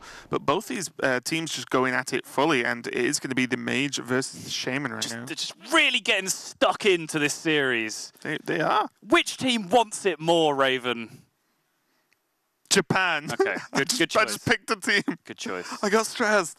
So let's take a look at the decks right here. So Sweden has Shaman that they're going to be playing out, and it is going to be Shudderwock. So to no major surprise, we might see a sprinkling of even Shaman at some point, but like that, you know, correct. And then Japan has the Mage. So, well, this is a weird one, right? It's not a game, it's not a matchup I've seen tons of times, but it's like the burn / aggro mage versus the Shudderwock. And on one hand, you're like, oh, well, a highly aggressive deck should be an extremely, probably one of the slowest decks in the game. Yeah, Healing Rain exists, though, so it's like kind of scary, isn't it? Yes, Aggro Mage has a very linear game plan now. Now, it basically lost all of its highest quality minions apart from Mana Worm in the rotation. So it's now really tunneled on just kind of an Alaneth draw your deck burn plan, which can just get beaten out by, you know, one good removal tool to kill the one big board that they're going to be able to make, and then one healing spell to give them the time that they need to really dominate the board after that. It's why, you know, I've personally been leading the charge to stop calling this deck Tempo Mage, because that's not the plan of the deck anymore. No, I'm tying it into what I was saying, Raven. And I'm just naturally defensive when I'm with you. So. It is in fact a pure aggro deck at this point, one of the few pure aggro decks in the game. It really can't play board for very long before it has to go all out on the offensive. And like I said, all it takes is a couple of tools from Orange and from Sweden, like a Glacial Shard to buy some time, and then one good Lightning Storm turn, one good Volcano turn, and then if they are able to find a heal after that, that can really lock them out. Yeah, and Hagatha as well can help just take that extra step, as it is both the AoE and the heal to a certain extent. Sure. If you get to turn 8, but still having a lot of these games go down to ping, if I draw a fireball, you're dead. Ping, if I draw a fireball, you're dead. You know, like those kind of like late game scenarios where you've survived. And Hagatha will just blow them out because all the minions die pretty much, and you have the 5 armor, and then you're gaining spells, which guess what? Can be heals, can be more removal. Yeah, the one real fly in the ointment though for Shaman is the Mana Worm. It's the card that's kind of been emblematic of this deck and pretty much emblematic of Mage for as long as I can remember. if the Mana Worm comes down, there really aren't nice ways for Shadowwalk Shaman to interact with that for several turns. So it can push a huge amount of damage through early. Sweden will generally just be forced to like lock it out with Glacial Shard early if it gets too scary, but even then they're not answering it. So that Mana Worm start is massively important, said everyone about every game of Aggro Mage ever, but yeah, particularly so against Shadowwalk Shaman because there's just really no way to fight back against it. There's exactly 2 cards in the deck that deal with it. There's an Earth Shock, which you still gain damage, but nowhere near enough. Yeah. And then there's 1 Lightning Bolt. 1 Earth Shock, 1 Lightning Bolt, that's it. That directly just removes Mana Worm from the equation. But even this is a bit of a scary double opening here with double Amani Berserker and the Apprentice with a Cinderstorm. It's time for a little blood. One of the issues with Glacial Shard as an answer this early is just ping hit face is actually just fine for the mage. A lot of the time you're okay with, oh, well, the aggro mage has used 2 mana. It's like, right, but they've used 2 mana to keep an Amani Berserker on the board. Like, that's still good for them because, as you said, outside of the one Lightning Bolt, what are they going to do about this? Like, just wait till turn 5?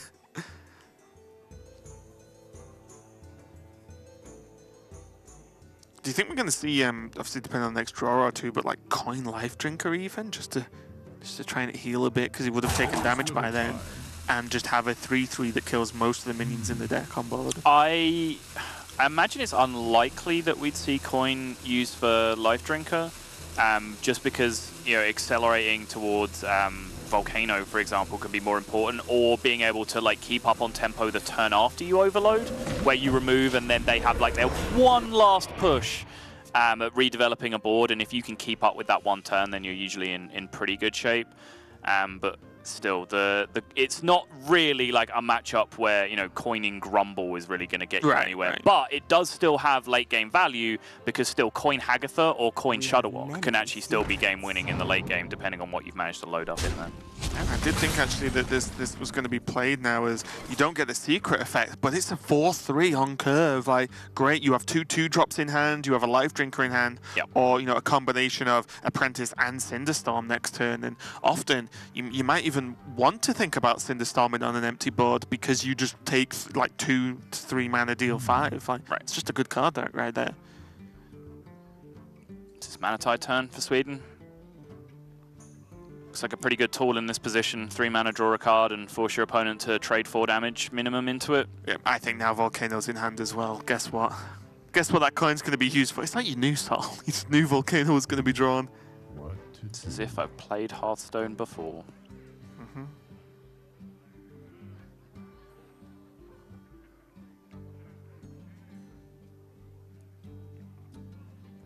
Oh, it would have been nuts if that was the 4/3 and the counter spell, or a secret, right? Because then that turn gets very awkward for Orange and Team Sweden. Sure.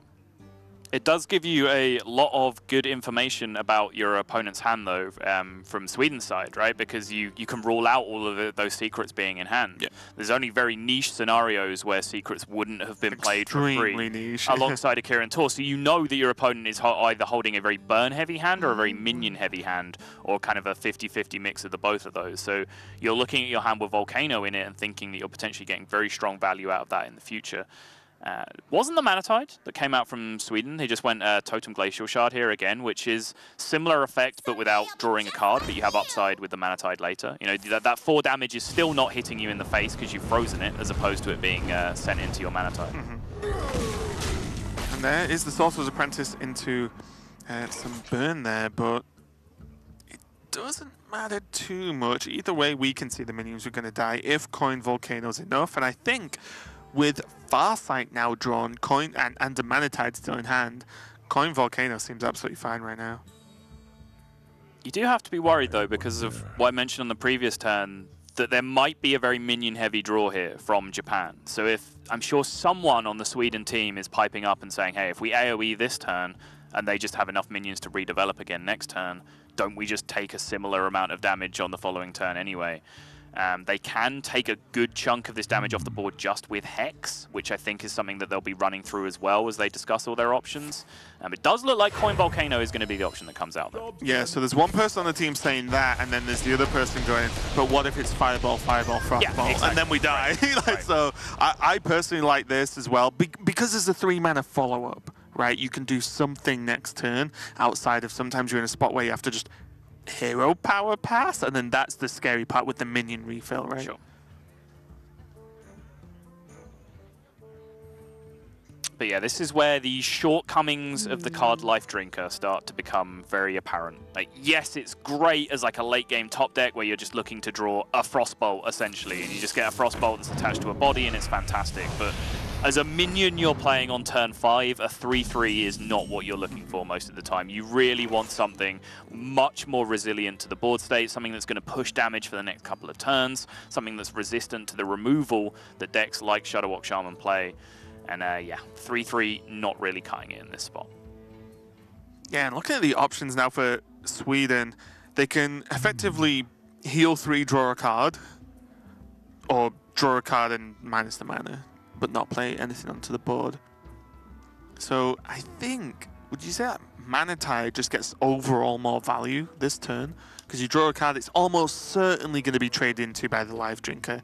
You're not close to lethal at this point, and Japan just cannot say, yes, draw until you draw Healing Rain. You know, like, they cannot just let you do that, right? Right. I think, as well, you're very unlikely to be, like, just grumble passing next turn.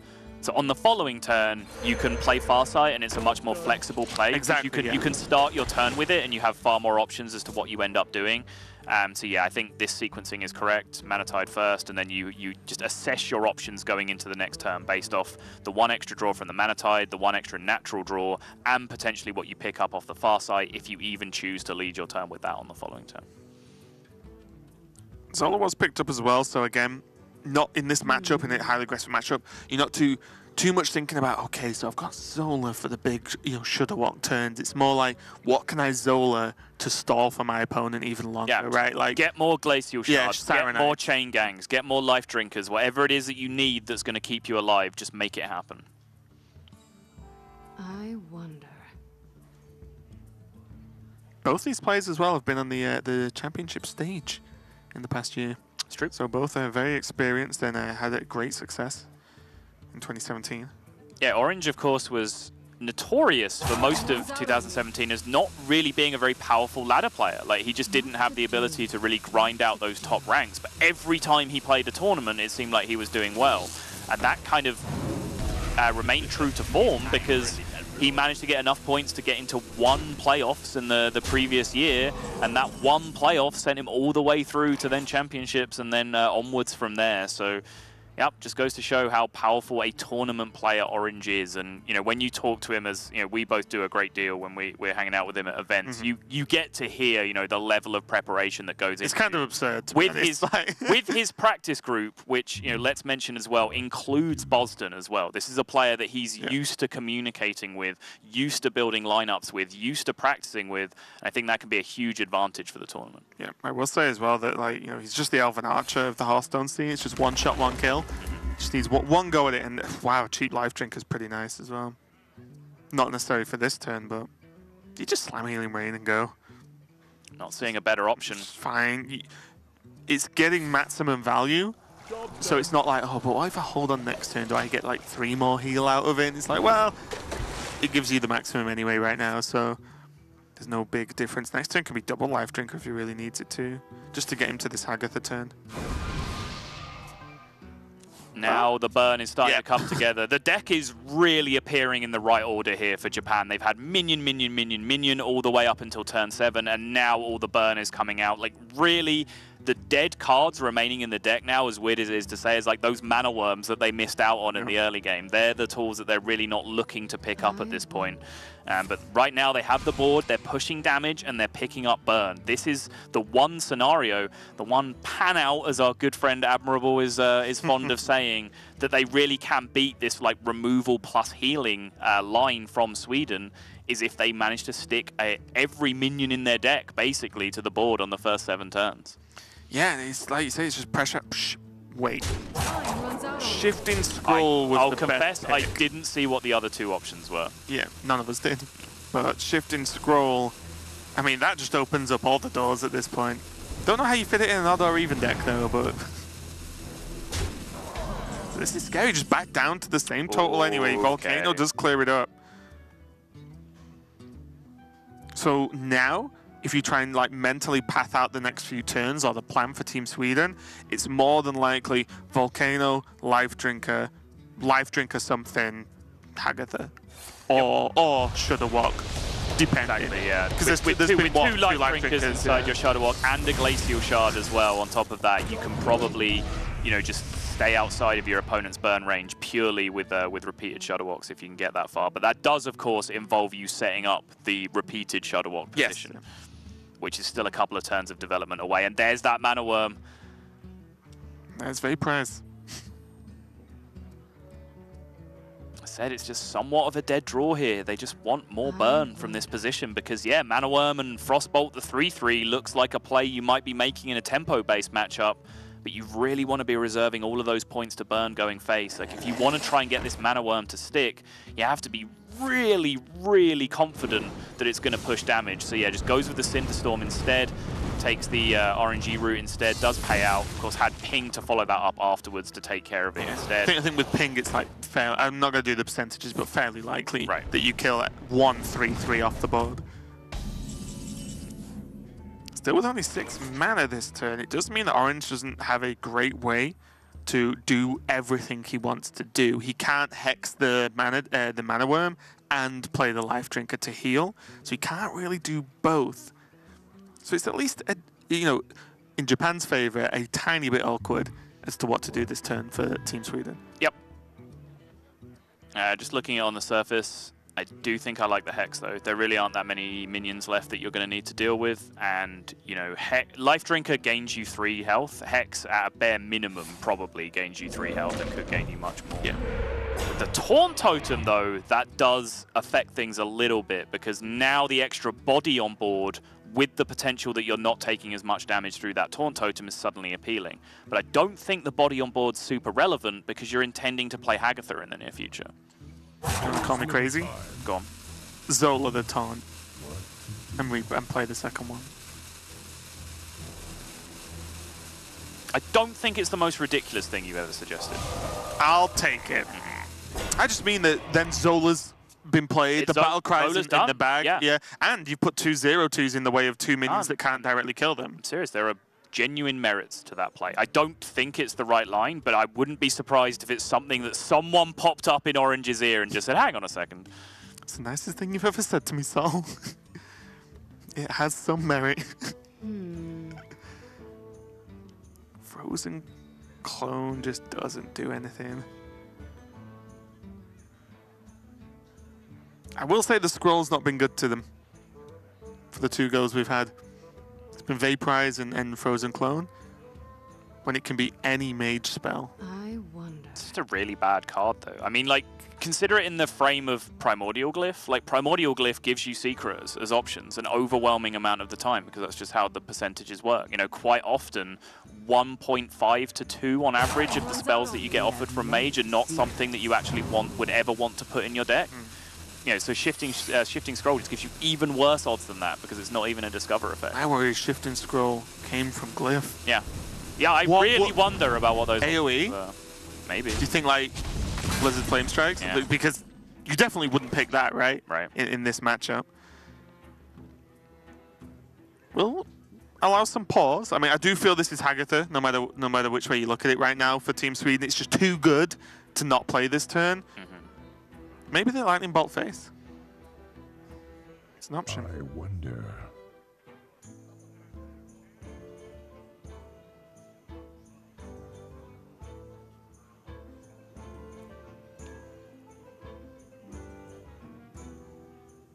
I don't really see too many other arguments. If they had like a decent way of testing Counterspell, then maybe they could get away with a turn where like they Lightning Bolted the 4/3 and then developed instead, but they only have 1 spell, so if they run into a Counterspell turn, then like they're in a mess in that position. They could have still tried it though, right?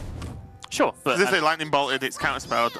okay, Secret's gone Hagatha. Right, but if they're playing Hagatha anyway, they don't gain any upside from testing the counterspell in that world. Whereas if they were going to go down the other line, there's upside in testing it first. So if they're going to Hagatha anyway at the end of the turn, then you might as well just not bother trying.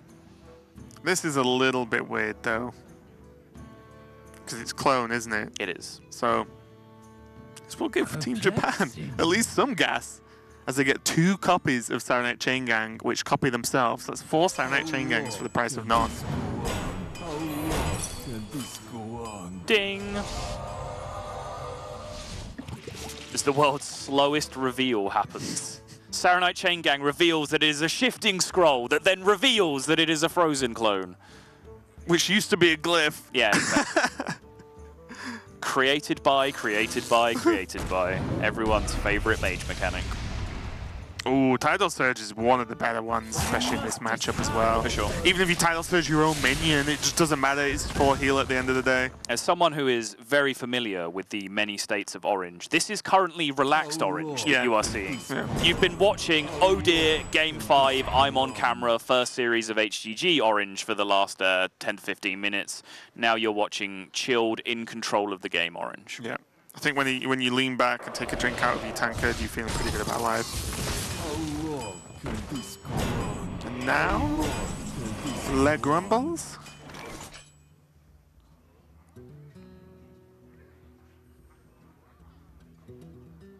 Objections? Not many. I think like killing 1 Saronite off, being able to grumble and play 2 more sets of Saronites is so huge. And Grumble's activated, so then suddenly Shudder Walk just as a play just seems good. You're going to heal a bit. You can AoE the board anyway next turn because of the Hagatha Battle Cry. You might get the Shudder Walk back. Yeah, you have an 80% bounce on your Shudder Walk coming back. Or 75? Maybe this is the first Saronite that's been played, right? So yeah. Well, oh, right, yeah. He plays replayed then. You replayed. Yep, I'm with you. Ooh, cheeky. God, all I get is like ice fishing from Hagatha. There's one slight issue with the Hagatha play though.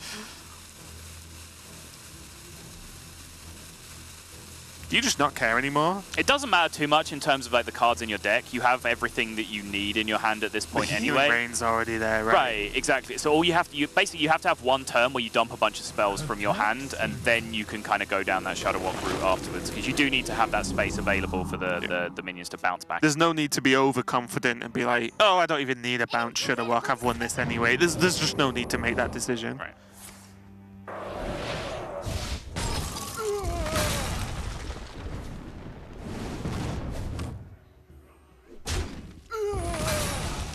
So now this is the turn I would expect to see a lot of spells dumped out of the hand here from Sweden just to make some space.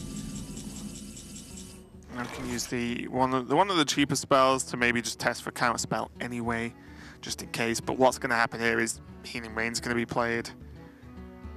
And then the game will probably be over pretty soon after that, especially because he can like Tidal Surge as well. So yeah, just get to see what the secret is now. So all spells are playable. Avalanche as well. I mean, seems how solid. to never die. It's like, yeah. Get these cards from Hagatha and you are just as safe as possible. I mean, at this point, there's 2 fireballs, a glyph, I think, and then I'm already running out of burn that's available. So I don't know. One more life drinker is there? Will both play? Potentially. Yeah. It's like, is there even enough damage to deal? To actually kill Orange after this Healing Rain? I don't think so. Yeah, and I think even, I mentioned how many minions this deck lost, but also like the loss of Firelands Portal was just because I mean, that's both. That's losing burn and losing board presence. I think Firelands Portal was just such a crazy card for this style of deck. And sometimes it just won you the game as well. And it's one of the big reasons why, you know, this deck is not the powerhouse that it was at any point. And I think based on Orange's reaction and a little preview window, that is going to be the concede from Japan. Yes, it is. They're going to give it up. And the aggro mage did not pay out. The control mage did not pay out either on Sweden's side. So mage, a real weakness in that first series that we saw. But perhaps, according to form, at least in the perception of the Western community, Sweden pick up the victory in their first round of Swiss game against Japan. Yeah, they're going to be really happy with that one. And I think, again, just quickly touching on Mage and how I feel the lineups and deck choice are going to develop. The problem with Mage at the moment is both decks do just one thing extremely well, and you can't guarantee you're going to face that thing, right? That's the problem. So maybe we see nothing too crazy right now, but maybe we check out Elemental Mage. You know, maybe someone brings that, because it's much more of, this is just a mid-range deck that has a lot of synergy. Is that just better for a tournament where you might face hyper aggro, you might face hyper control? Do you take something or consider something a little bit more middle ground? I don't know. I mean, it's somewhat erroneous, because the decks that are considered like the tier 1, tier 2 decks for each class are such because they have the highest average win rate across the board against the things that you can play, right? Like, yes, you're sacrificing a bad matchup in 1 or 2 positions, but you're saying that, you know, in like 8 of the 10 matchups I expect to play, or more than that, in 18 of the 20 matchups I expect to play, there's a chance. Yeah, I feel like I have a reasonable position, so I'm bringing this deck. Whereas, you know, you don't really want to bring a deck that's like 49% against everything in the game. It doesn't kind of work for Spiteful Druid. Sure.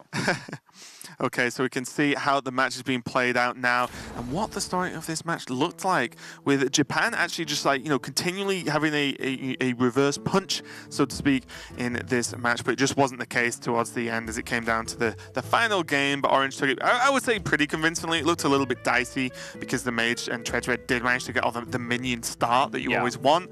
But Healing Rain is just so powerful that it negates, that one spell negates multiple burn spells or multiple attacks from minions from the Mage. It's like, it's so powerful in itself. I just don't know how you're supposed to beat it if it's drawn.